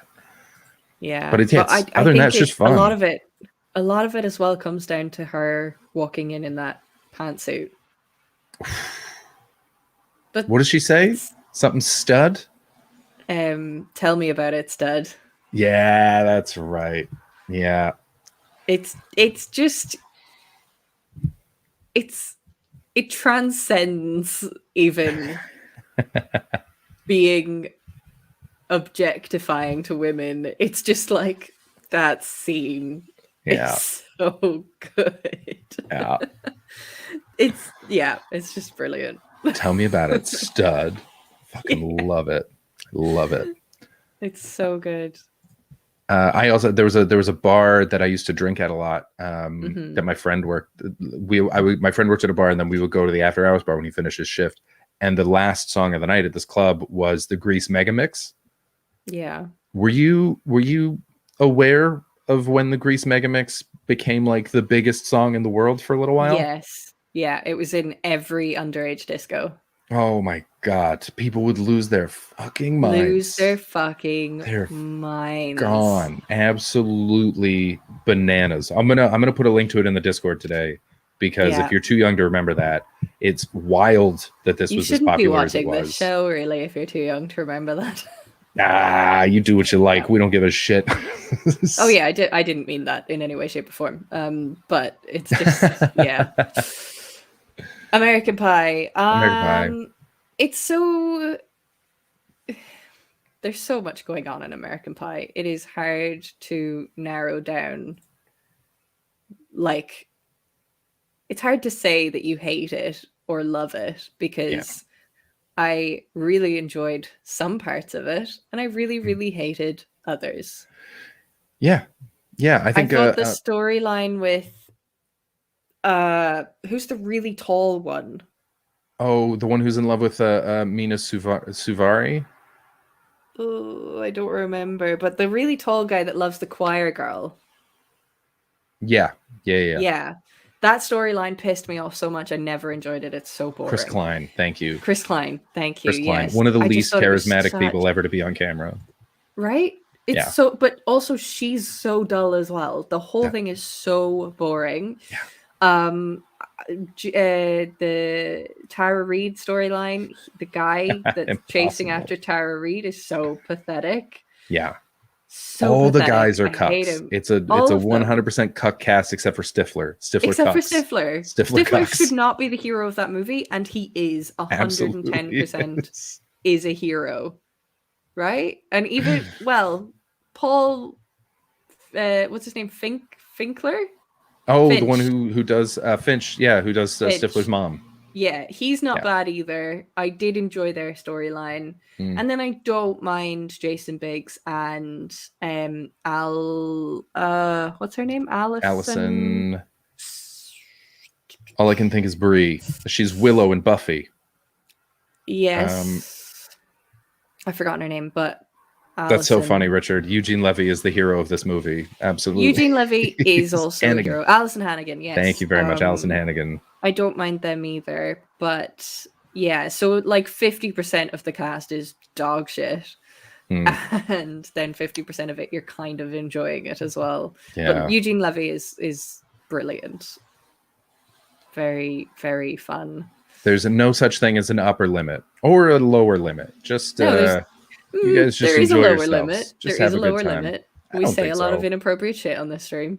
Yeah, fuck them kids. To quote Michael Jordan, fuck them kids. We're not responsible for that, but you know, Mm-mm. their parents are. Yeah, but that's I up to do them. feel like you probably shouldn't be letting your children listen to this show. If you are listening to this show and you have a child in the room, maybe reconsider that a little bit. Yeah, I wouldn't let my kids watch anything that I make, but they wouldn't want to because they're my kids. That's the beauty of having kids. They hate everything you do. I haven't heard of either of these films. Cooley High sounds super racist. Yep. 1964 on Chicago's near North Side, the lives of 4 carefree high school seniors and best friends, including an aspiring playwright and an all-city basketball champion, take a tragic turn. Rushmore, excellent movie. Wes Anderson's first, I think. Jason Schwartzman and Bill Murray fight for the affection of Olivia Williams. They're great. I mean, they're fluff and they're sort of the stylized, and they're always about rich people, but they're great. They're just very, very good. I mean, top 3 if I had to choose, definitely watch Budapest Hotel, Life Aquatic with Steve Zissou. I've had so many people tell me to watch Grand Budapest Hotel because they very specifically have said you will really enjoy this movie, and I just still haven't watched it. It's fucking great. I put it off for ages because I hit a point where I couldn't. You're right, Richard. Bottle Rocket was first. I couldn't I just wasn't in a Wes Anderson mindset, and you have to be because it's so stylized. Okay. But once you get into it, fuck, man, it's just really fun. I really do enjoy aesthetic on film as well. I've literally just today I finished watching the newest season of Sex Education. Oh, yeah. Excellent. Still really, haven't watched really it. Scene. I won't say anything, but aesthetically, nice, so good. Oh, Richard, they really leaned into an aesthetic in the 3rd series, and it's so good. But also, I cried so much. Oh, really? Oh, so much. Yeah. Most of what I know about Wes Anderson's Life Aquatic is Amy Matthews based her show on it last year. Oh, really? Or 2019, and her poster and everything was just so fun. I've seen Fantastic Mr. Fox. I did not enjoy it. That's my least favorite one. It's a weird and uncomfortable movie, and I didn't like it at all. I don't think I finished watching it. Okay, I enjoyed it, but I've never gone back and watched it again. It's the only Wes Anderson one I haven't watched twice. I hated it. Really didn't like it. Life Aquatic is one of my favorite movies. I fucking love Life Aquatic. It makes me laugh so hard. Willem Dafoe is so funny in it. But the 2 movies that people have told me to watch because they think I'll really like them are Budapest Hotel and Where the Wild Things Are. No, that's Spike Jonze. What's the Royal Tenenbaums, Isle of Dogs? No, it's the directors, the guy that directed the Thor movie. Oh, Taika Waititi. Oh, what's his movie? Beasts, something Beasts. Help me out here, chat. You hated Royal Tenenbaums? I love Royal Tenenbaums. Hunt for the Wilder People. That's Hunt for the Wilder People, not Where the Wild Things. Where the Wild Things Are is a book, and it's also a movie by Spike Jonze. Okay. Yeah, which is a lot of people hate it. I think is beautiful, and they were like, the story's not good. It's a 14-page book for kids. Yeah. It's not about the story. It's fucking large, and the soundtrack's by Karen O, and it's intense. And James Gandolfini does one of the voices. I really liked it. Hunt for the Wilder People. So those 2 movies are the 2 that people have told me to watch the most. Hunt for the Wilder People was wonderful. Jojo Rabbit is one of the most. I've never seen a film capture humanity so well. I felt like it had the essence of the best and the worst of humanity all in one go. Absolutely. And the way just having such a large public figure only exist and in the way that a boy takes him in. Yeah. And so it's a child's imagination of the figure. And then as he learns more, the imagination of him changes and turns. It's so fucking beautiful. It's so good. It is really, there's so much heart in it, and there's so much levity and pure black darkness in it. I honestly I don't know if you know. Have you ever listened to Brett Goldstein's podcast? Oh no, but I know it. Yeah, so I used to love that podcast. I still do like it, but I haven't listened to it for a while. But he does a question on that where he says, "What film would you pick as objectively being the greatest film of all time?" I think I would have to say Jojo Rabbit. It's not your favorite film. Mm-hmm. It's what you objectively think is the greatest film of all time, and I think it's Jojo Rabbit. Wow. Yeah, I think it's fun. Even down to like, it starts with Nazi propaganda footage with Heroes by David Bowie in German. Is so goddamn funny. That's such a funny, crazy thing to do. And it's so perfectly is like, that's what they believe. That's 100% what they believe. But also they will be heroes. They'll become heroes in their own way. Yeah.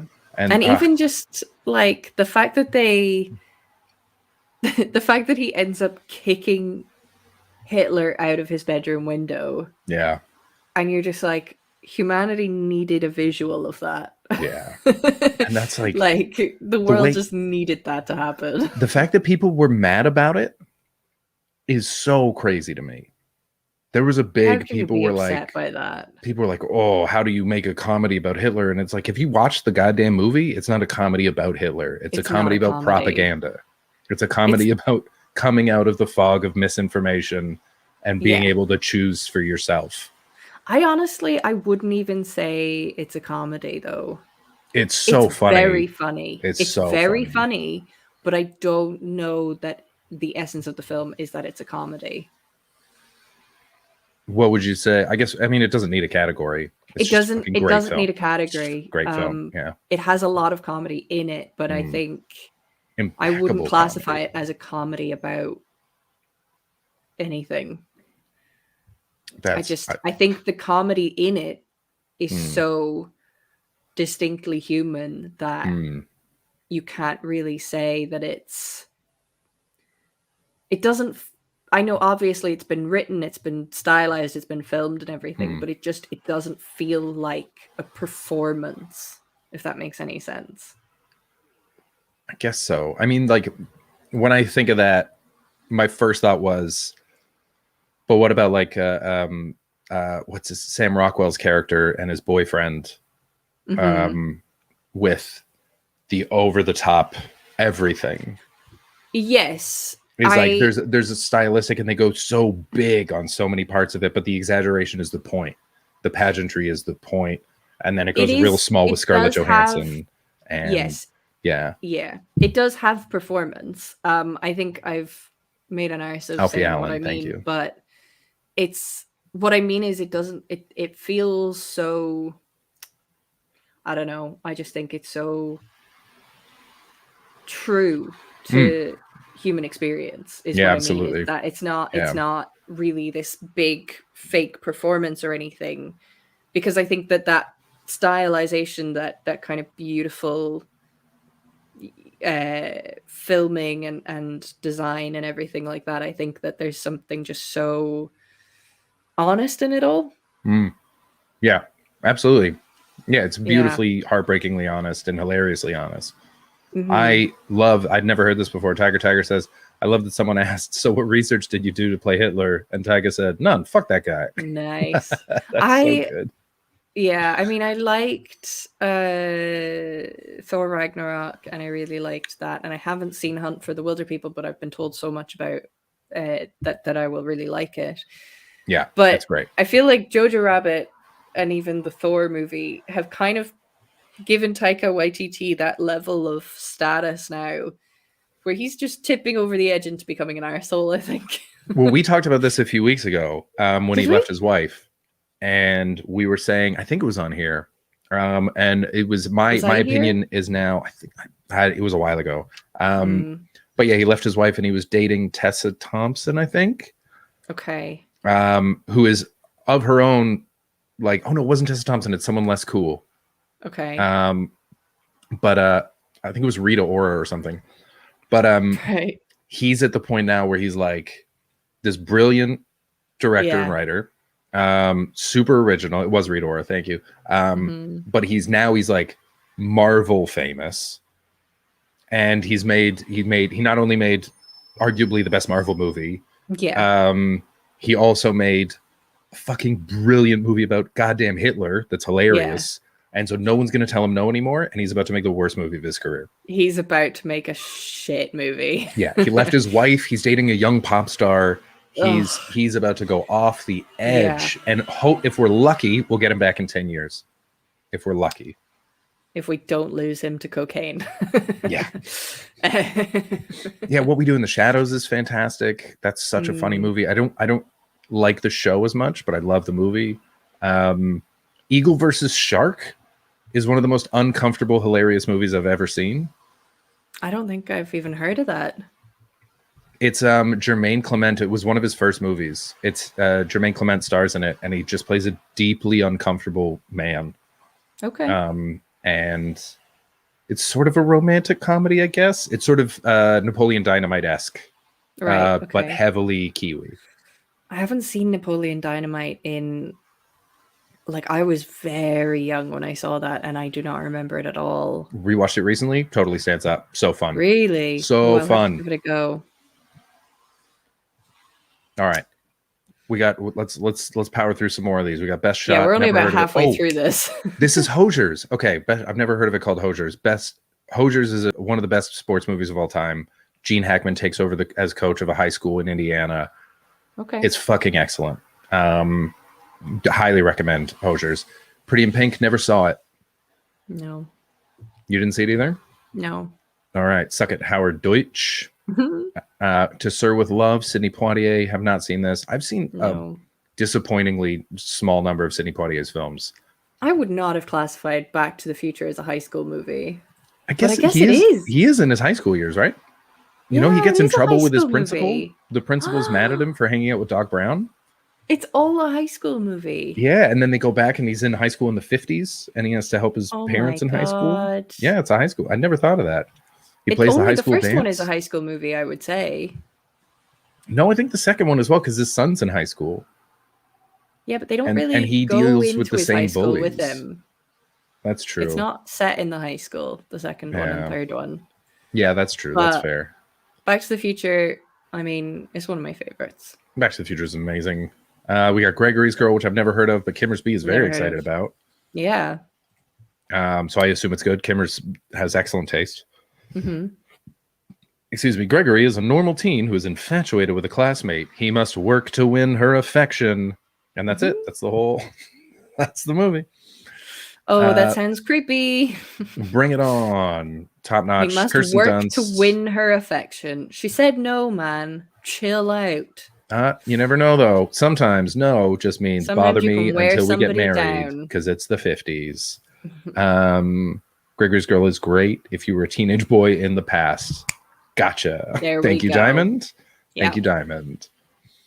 Bring It On is great. The Karate Kid, I'd never thought of as a high school movie, the but name of that film is absolutely now bothering me. I'm sorry, I'm going back to it. Even the name Gregory's Girl, like she's already. She doesn't even. Her character doesn't even have a fucking name. She just belongs to this guy Gregory before the film even starts. Like, just no. I already have such a problem with that movie. We're gonna have to watch it now. We're gonna watch it and watch Ashley hate this movie. Mm-hmm. Oh my god! How did I forget to mention Bloody Angus Thongs and Perfect Snogging that I watched with John?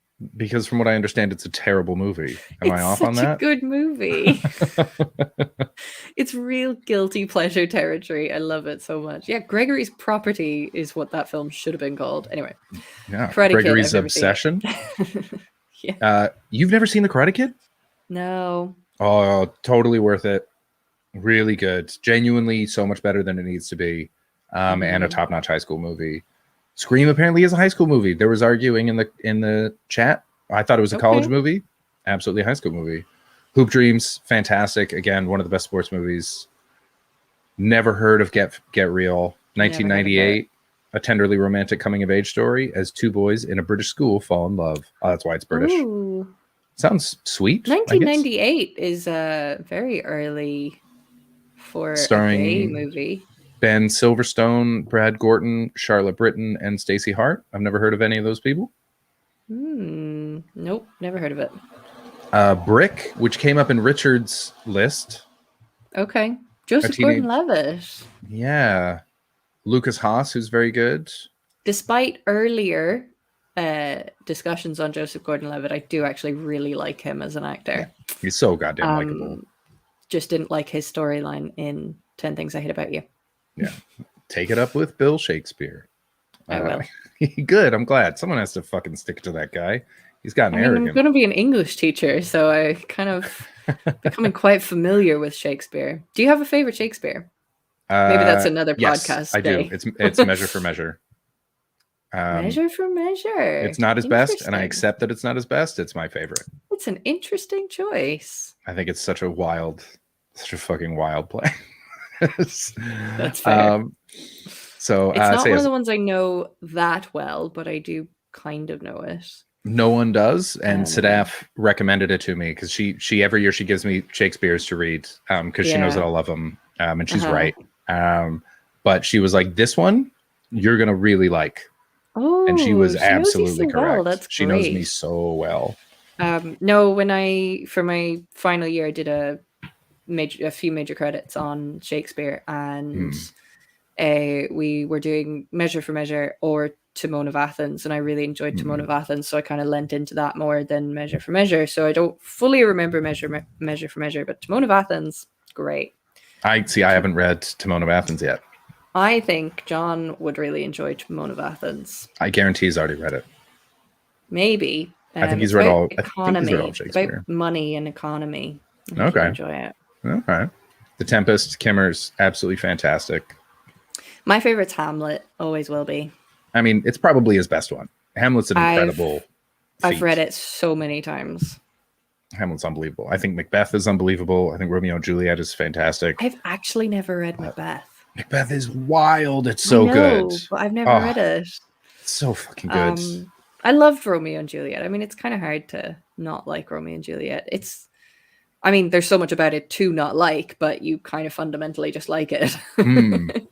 But that's, what you were saying about Jojo Rabbit, I've always felt is true of Shakespeare, and that's what makes him so brilliant. Is he just gets humanity, and he portrays it flawed and good, and all the same people, and the little idiosyncrasies that he brings out in people are fucking remarkable.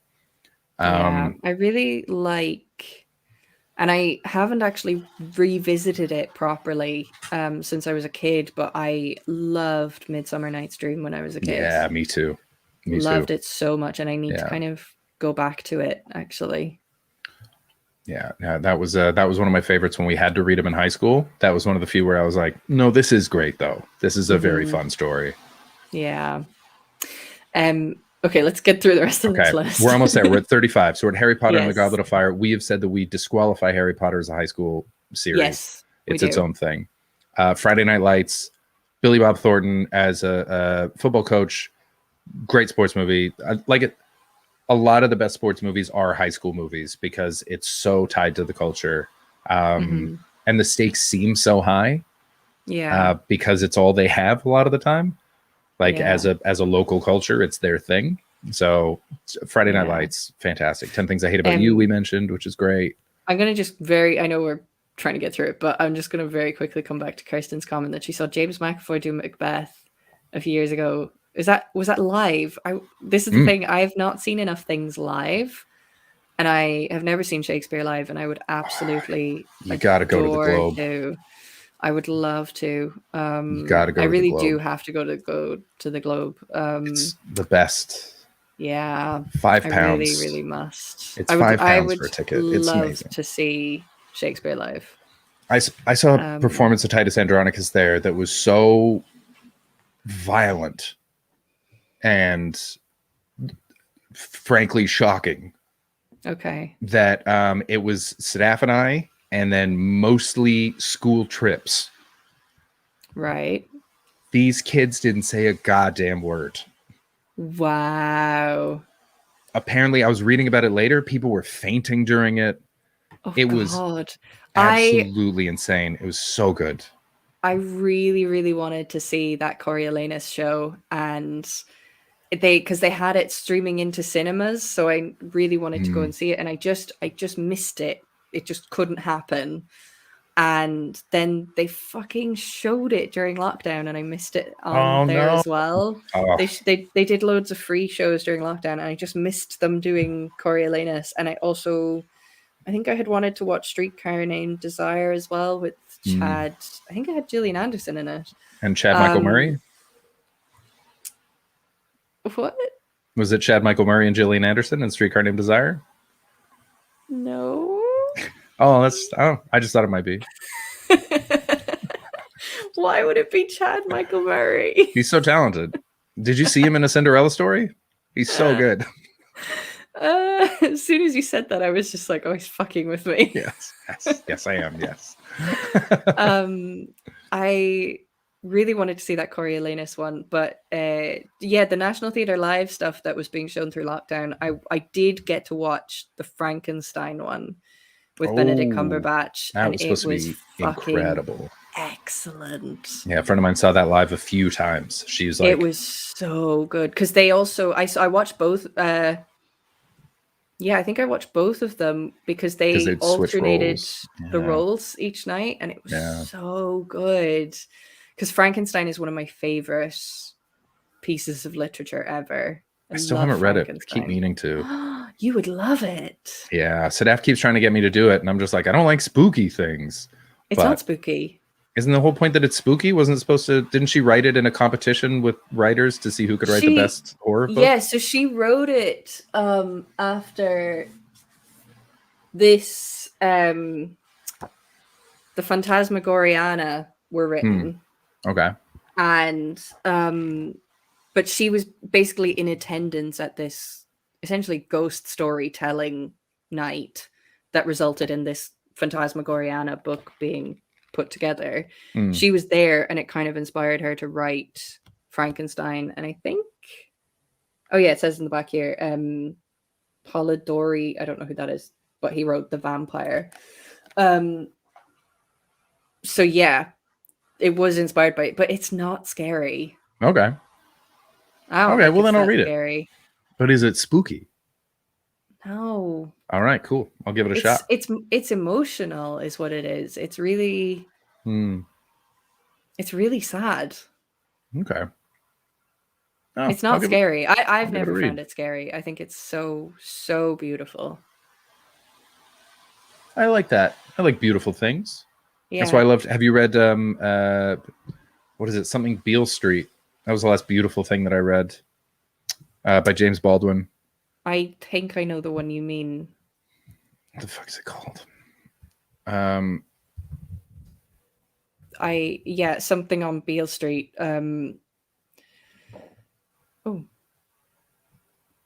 If Beale Street Could Talk. That's it. If Beale Street Could Talk. That was made into a movie not long ago as Absolutely well. beautiful. Yeah, I haven't watched the movie, but apparently it's great. Apparently they did a great job. But that book is fucking stunning. There's a comment here. So my name is Ruin said, I love Falstaff and his characters over the course of the King's plays. Sadaf has told me, she's like, Falstaff is going to be your new favorite character, period. Period. But I've never read any of the King plays. So I haven't come across Falstaff once, but I really, really want to. They're next. Frankenstein is amazing. It's amazing. The next one I really want to get to in terms of kind of classics like that is I really want to read Dracula. And I think it's actually on Scottish Higher's curriculum, so I think it's one I'm going to have to become familiar with. Nice.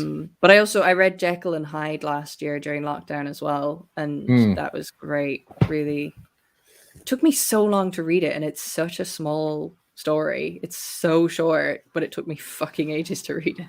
Is that Dan Brown? No. Are you sure? I thought it was Dan Brown's first novel. Jekyll and Hyde. Yeah, Jekyll and Hyde. He wrote Jekyll and Hyde, and then the Da Vinci Code. Shut up. Was it not? All right? If you say so. I mean, Fucking Robert Louis Stevenson. oh, I get those two confused a lot. That's my fault. You're such a dumbass. Kimmer says you can stream Coriolanus here. Oh.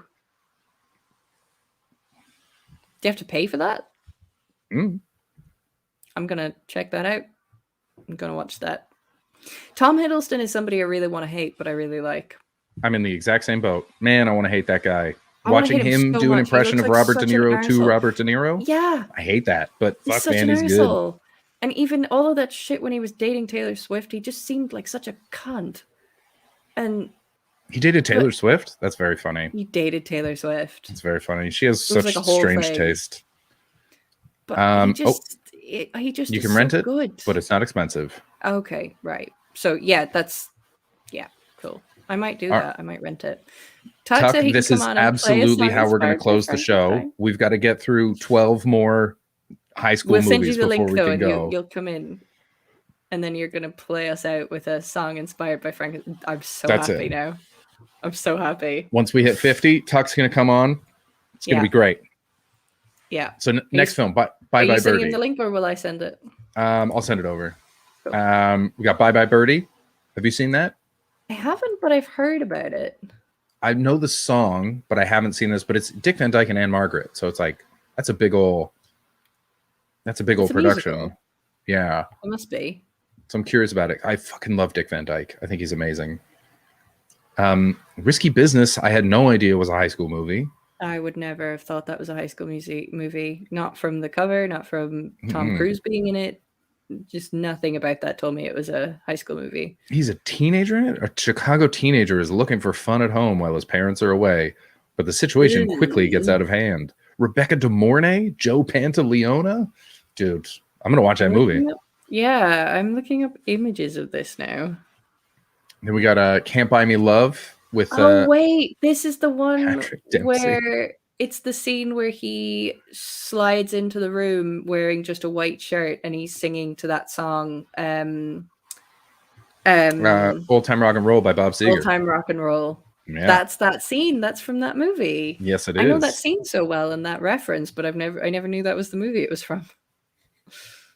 I knew that, but that's the only thing that I knew about it. Yeah, it's the same plot as Home Alone. I'm sorry. I've mentioned this to John before. I'm not sure if you were here. Hmm. Home Alone and Die Hard, same movie. Yeah, I can see that. It's the same movie. Yeah, I can see that. I'll give I made that. there's some liberties, but I'll allow it. I put that into my dissertation for my degree and I got a first. So All right. Well, tweet it and see how that goes. I wrote about portrayals of masculinity in Die Hard. That was my dissertation. My goodness. Maybe I should have finished university. It sounds really easy. University's so fun. I hated it. I love studying. I love studying too, but I wanted to meet people to study with, kind of, because I was already studying alone. You know what I think you would really so I was enjoy like, studying, this which blows. I studied for my undergrad, and I'm studying kind of a twist on it now, is critical thinking. I reckon you'd really enjoy doing critical thinking and critical theory study. Yeah, probably, but I don't know. I became disenfranchised with the whole idea of university because everyone that I met there the people that I met at community college were engaged and fascinating and fun, and everyone that I met at university was a fucking loser. Well, I've always, now the first time I went to university I hated it, but when I went back and now I'm very much doing it myself. I'm not really meeting people that much. I was such a loner all through my degree. Like I just went to study and that was it, and I loved it for that. I really did. That's why I went. But when I was in a theater surrounded by 400 kids, I could see the Tetris on their screens in front of me. And I was like, "This sucks, man. I can do this for free sit in at the home." front, so I wanted to, but I was 24, and you cared what people thought. no, I didn't give a shit about that. But I'm the kind who just wants to ask questions the whole time. And so if Yeah. I sit at the front, I'll ask nothing but questions. And I was like, I know the teacher will hate it, and I was just that don't kid, need that. though. So I just didn't like, do it. I was on the brink of being a mature student when I went back. I wasn't technically, but I was older than everybody else there. Everybody else was 19. I was 23. And I sat down the front, I asked questions, I spoke a lot, and I didn't do it to the point where people hated me, but they probably hated me a bit. I But would my have, because I was lecturers at in liked me. community college. But My lecturers really liked me. I always remember there was one lecture where we were talking about trauma literature, and we were doing critical theories about trauma literature, and there's all of these different theories about whether or not you can capture trauma in literature at all. And there's all these theories about whether or not you can actually write a trauma experience, or whether you can only ever write about a trauma experience. So, like, can you actually recreate trauma in literature alone? Yeah. And so there's all of these different theories about trauma literature, but I just kind of put my hand up. I was just like, none of these takes into account the experience of the reader. Like, whether or not the reader has experienced trauma surely dictates whether or not they can feel trauma from a text. Because now it doesn't, I'm not saying that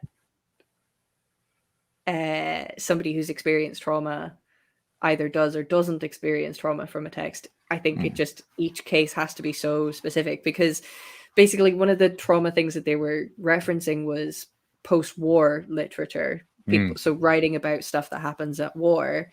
And I'm like, okay, but somebody who's been through that experience could read that text and go, this is exactly what I went through. I am re-traumatized reading this. This matches up exactly. And I therefore think this is a perfect representation of what I went through. Somebody who had the exact same experience can also read it and go, this has nothing to do with what I went through. This is not my experience at all. I don't think this accurately reflects the trauma that I've gone through. But on the other side of that, you could also have somebody who's never experienced trauma read a trauma piece and go, this is really traumatic for me to read. Or you could have somebody who's experienced a different type of trauma. Does it count as having written trauma if you cause a trauma with it? If you're not, because if you're trying to describe the trauma, this is the point again, to it's cause another, trauma? That's another kind of aspect of all of the discussion. I don't know if you froze or I did. Like, surely, I think I've frozen. Okay, you're back now. I think it's me. I think my internet's a little bit dodgy. You know what I hate about all those but yeah, academic discussions about art? Is that they so rarely take into account that it's about humanity and connecting with people, and different things will connect with different people, and arguing about absolutes in art is arguably the most pointless thing you can debate. It's such a stupid thing to debate. That's pretty much what I said, was just like, but none of these references the point of view of the reader. And my lecturer just went, yeah, you could probably write a PhD on that question you've just asked me alone. Yeah. And I was like, yeah, okay. But that moment, ultimately what I was trying to say was somebody in that classroom definitely hated me for that moment. Oh, yeah. No. Oh, we're getting followed by bots. Follow. These are bots, I think. Yeah, they all have the same name. Someone called Bart. Roland Barthes, one of my favorite pieces of critical theory, is The Death of the Author. I love it. I don't know. Anyway, Can't Buy Me Love. Okay, never heard of it. An outcast secretly pays the most popular girl in school $1,000 to pretend to be his girlfriend for a month. Oh, I feel like I have heard of it, but I've never seen it. Patrick Dempsey. Is that it's like a sweet Dr. PG or something? indecent proposal? Yeah, that's McDreamy. Yeah. Okay. Hate raid bots. Oh dear. What does that mean? What's going to happen? I think they're going to show up, see that we're white, and leave. Right? Ruffled Bricks? How have you not heard of Death of the Author? Oh, I'll give it a read. It's not very long. You'll enjoy it. Ouch. That felt cruel. No, I just mean It's not very long. You'll like it. There's a lot of pictures. No, It's that's in real actually- big font. that is not at all what I meant. I hear it now, but all I meant was it's easy to get to, and I think you would enjoy it. Okay. All right, let's power through here. We got Fame. Yeah. Famously, mostly known because Forever. Ashley was in it. Yeah. Can't Hardly Wait. Holy shit, I forgot Fame about Can't itself Hardly Wait. isn't a great movie, but it's the soundtrack really and the dancing. Yeah, that I mean, just that song alone. I think it was a TV series, wasn't it, before it was a movie, and that's why people really loved it. Oh, maybe. I don't know. I think it was a TV series. I don't really know Anyway, anything sorry. about it. I'll shut up until we get to 50. Yeah, we're at 2 hours and 15 minutes. I'm sorry. Can't Hardly Wait. Classic for Seth Green. Is it Jennifer Love Hewitt as well? Great. Mhm. Great stuff. Didn't see it. My Bodyguard I've never fucking heard of. 1980. Adam Baldwin? Who the fuck is Adam Baldwin? I have no idea. I've What? never heard of an Adam Baldwin. There's another one? This is bullshit. When a boy comes to a new school and gets harassed by a bully, he acquires the services of the school's most feared kid as a bodyguard. Oh, Matt Dillon's in it. Something called Flirting from 91. Two free-thinking teenagers, a boy and a girl, confront the authoritarian teachers in their boarding schools. The other students treat this differently. Weird. As in they just take it, I guess? I don't know. Oh, Sounds Thandie weird. Newton's in it. And Nicole Kidman. Jesus. All right. Napoleon Dynamite made the Mhm. list. Fantastic. 16 Candles. Just one of the guys. Never heard of that one.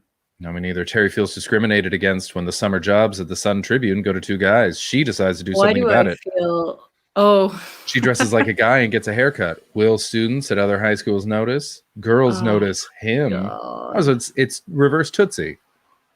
She's the man. She's the man. Yeah. Very progressive. 16 Candles is a date rape movie. Oh, I was Um, going to mention that earlier. One of the worst aged films of all times. One of the films that has really just not held up at all. Saturday Night Fever. Worst movie I've ever seen. You know that's based on a lie? What do you mean? The movie itself. So yeah, Long Dark Diamond, we talked about it earlier. It's absolutely wild. The story of Saturday Night Fever was, I think, a piece in the New Yorker, Okay. where a guy came out and he wrote about the disco scene in New York. Right, okay. And so it was supposed to be this incredible night out that he had, and it was based on all these characters. And so then they made Saturday Night Fever about that. What happened was the guy had never been to New York before, showed up in a taxi outside of a fucking, went to do the research, went to go have a night out.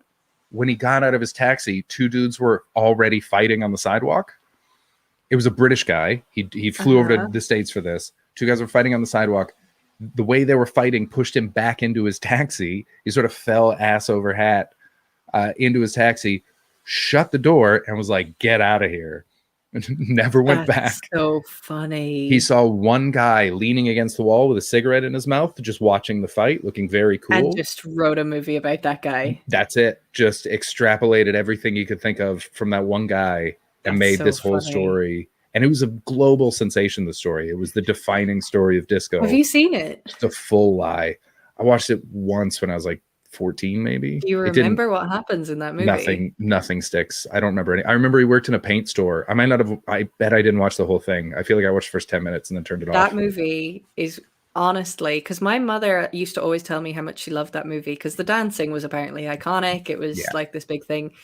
And I had never seen it until lockdown. And my former flatmate really, really loved that movie as well. And she was like, "Oh, you have to watch this movie. You have to watch it." So we sat down and watched it. And I was like, that is the worst film I've ever seen in my Wow. life. Wow. I hated it so much. They gang rape a girl and it's swept under the rug. Oh my God. It is the most unaddressed plot point. I never knew that about that movie. like nobody's ever mentioned that is something that happens in that movie. Jesus. And I watched that movie and I was just like, what the fuck is happening? And I went back to my mother about it. I was like, Mom, why did you love that movie so much? She was just like, but the dancing and the costumes. And I was like, Mom, do you remember what happens at the end of that movie? And she was like, I don't think I do. What happens? I was like, Mom, the girl gets gang raped. And my mother was just like, oh no, I don't remember that happening. What? And then they just sweep it under a rug and a guy tries to kill himself. And like, so it's actively a gang. It's not even like how date rape is misconstrued in 16 Candles. It's like a full, it's specifically a gang rape. Jesus Christ. And it's so not dealt with as a piece of the story. Torgrade says there was a cut without the rapes. Okay. That would explain might be it. Then. That might be it. Kirsten, we're talking about Saturday Night Fever. Saturday Night Fever is the movie that we're talking about. And like, but even without that gang rape scene, there's another scene where John Travolta's character actually tries to rape the love interest character. And then at the end of the film, he goes to her apartment and she's like, I'm not letting you in, because she literally says something like, I'm afraid you're going to rape me. Like, she says the word rape. Wow. And he still just like pushes through the door and comes in, and then somehow they end up making up and kissing. And you're just Did like, she put up a fight? Not really. She just forgives him, even though a few seconds ago she was worried he was gonna. It's so the worst film I've ever seen. Wow. I hate it so much. Oh no, Torgrade, absolutely. That's good to know. Thank you very much. That's no. If there was a cut version released where that scene wasn't in it, fair enough. Yeah. But Jesus fucking Christ. Yeah, that's fucking wild. That's like there's a scene in, I can't remember which Woody Allen movie it was. I've only seen 2 Woody Allen movies, but there's one where seen Midnight in Paris. He's on a date with this girl, and a bunch of bikers show up, and they start sitting around the table, like sort of boxing him in and hitting on the girl. And he goes, "Oh well, I guess I'll leave you gentlemen to your evening. I'll see you later," and just bounces. And the girl's clearly super uncomfortable, and it's like clear what's about to happen. God. And this fucking tiny little nerdy loser is just like, "Oh well, goodbye, gentlemen." I hate it so much. We're so close. There's 3 movies left. 16 Candles, 47. 48 is something called Mischief. Looks like a girl is trying to escape out of a car. I think it looks to me like they fell out of the car. Like the door opened and they were pressed against it. Because she was trying to get out. Well, all old high school movies are rapey. Oh wait, no, don't do that. I want to see this picture bigger. It looks like she's trying to get out of the car. Oh, to me, it looks like her parents have just walked in. She's like, it's not what you think. Yeah. But it could be either way. It could be either way. So that is obsessed with the hottest girl in class. I'm seeing a theme in these. Agaki, a high school student of 1956, takes a crash course in teenage coolness from his motorcycle rebel neighbor. Splendor in the Grass. What a from weird 61. Name. Natalie Wood, Warren Beatty. Damn. A fragile Kansas girl's love for a handsome young man from the town's most powerful family drives her to heartbreak and madness. Elia Kazan. This movie fucks. This is a good movie. Just judging by the cast and the director, this is a very good movie. Such a weird poster. She looks like she's kissing Kim Kardashian from the Met Gala.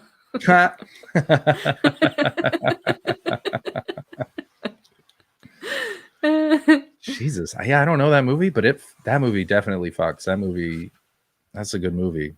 And then last, Secret Admirer, 1985. Lori Loughlin's in it. And Kelly Preston. Fuck, I forgot about Kelly Preston. An anonymous love letter left in Michael Ryan's locker on the last day of school wreaks havoc on his life and the lives of everyone who come in contact with it. Ooh, Oh, so it's like a sounds horror. dramatic. It says comedy romance. What the hell? That's a terrible blurb. Yeah. Well, that was My fun. God. That was fun. I can't believe we've gone over so much when it's just the two of us. Yeah, 220. That's fucking wild. That's a long ass time. Yeah. But high school movies, man. People want to hear about them. People want to talk about them. Despite the rumors, I actually really, really enjoy talking about films. I know. You just don't like watching them. That's the problem. It's you should watch more, and then we'd get to talk about it more. It's wild. It's so crazy. I do like watching them. Oh, I can't fucking wait for Halloween. Somebody said we should do Halloween films next month. Yeah, go for it. You guys enjoy yourselves. There's Halloween films that aren't spooky. Are there? Yes.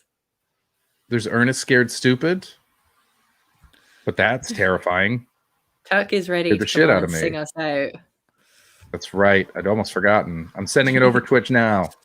I love Halloween so much. So much. Do not care for it. But I was a bartender for too long. Yeah, that's fair. Heading out? I just...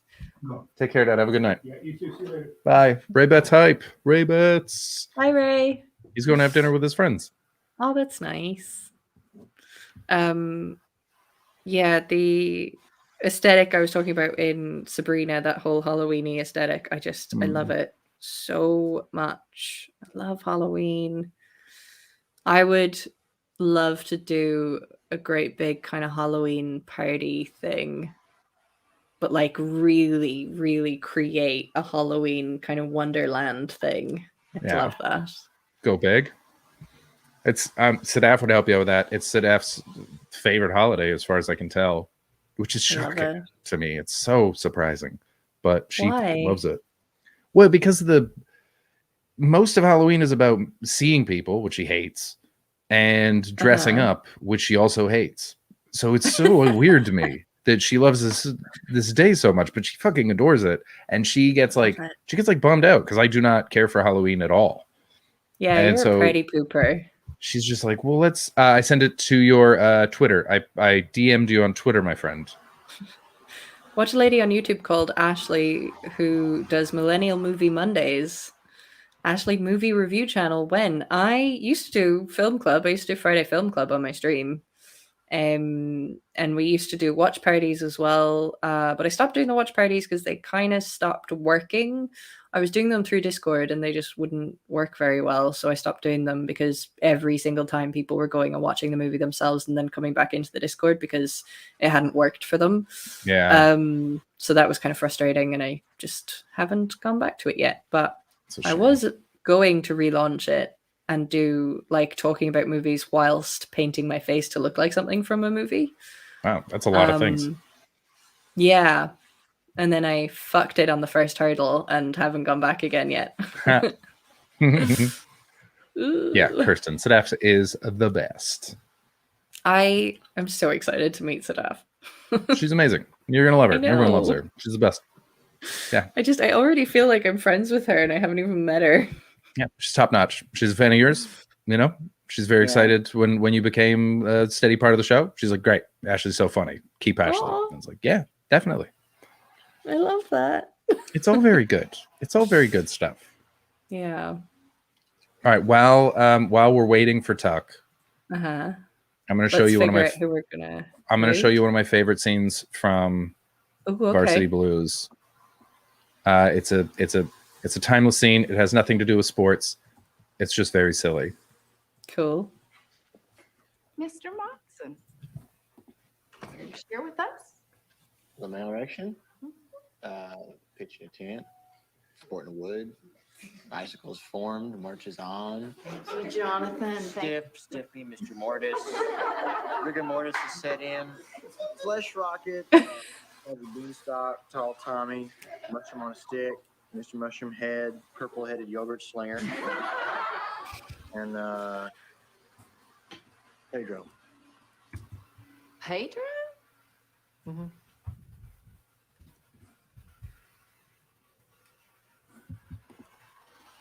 That was the teacher that's a stripper. Oh. I did not clock what that scene was about. Oh, well, it wasn't. So the way that it starts is she's a sex ed teacher.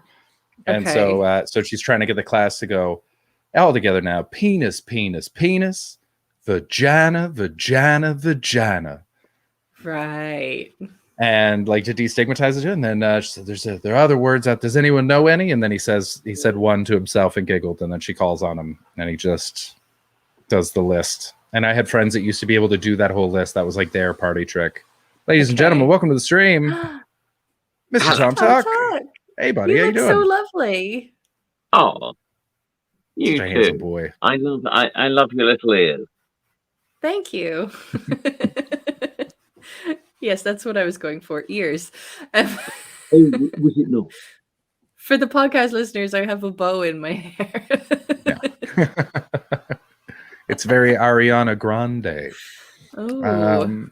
No, because with Ariana Grande, we can all be agreed that maybe she should use her tongue better. Because wait, what? Where's that going? What does she do with her tongue? We can't hear what the fuck she's talking about.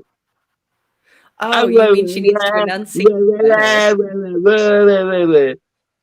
Okay, I don't know. I am not familiar with any Ariana Grande to her songs. that much. The only one that I've heard "Thank You Next" because she talks about Pete Davidson in it, so I was curious about that.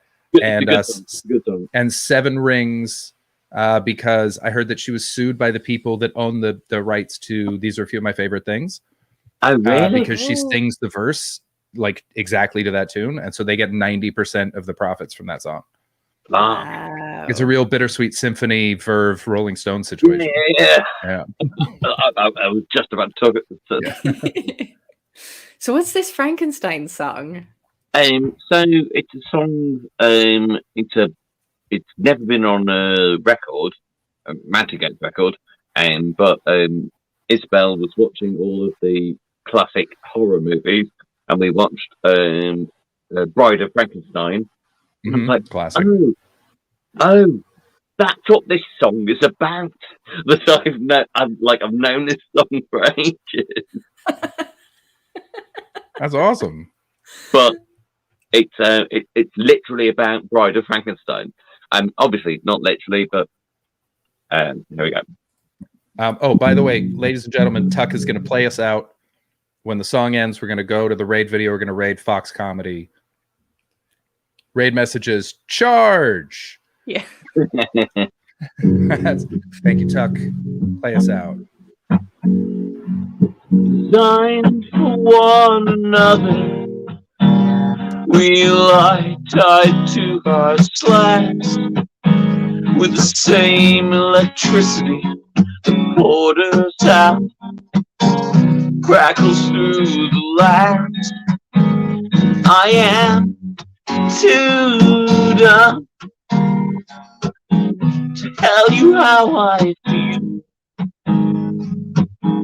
Who will know, will tell anyone that what we have is real. We belong dead.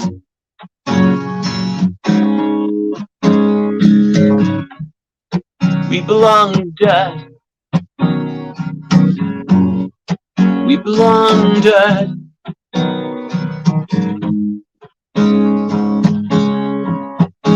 So I try to focus what I want to say, but as tough hard work, we don't have all day, and our efforts won't add up to any great amount. Get one chance to make your efforts down here, gotta make it count. We belong dead. We belong dead. We belong dead. longer.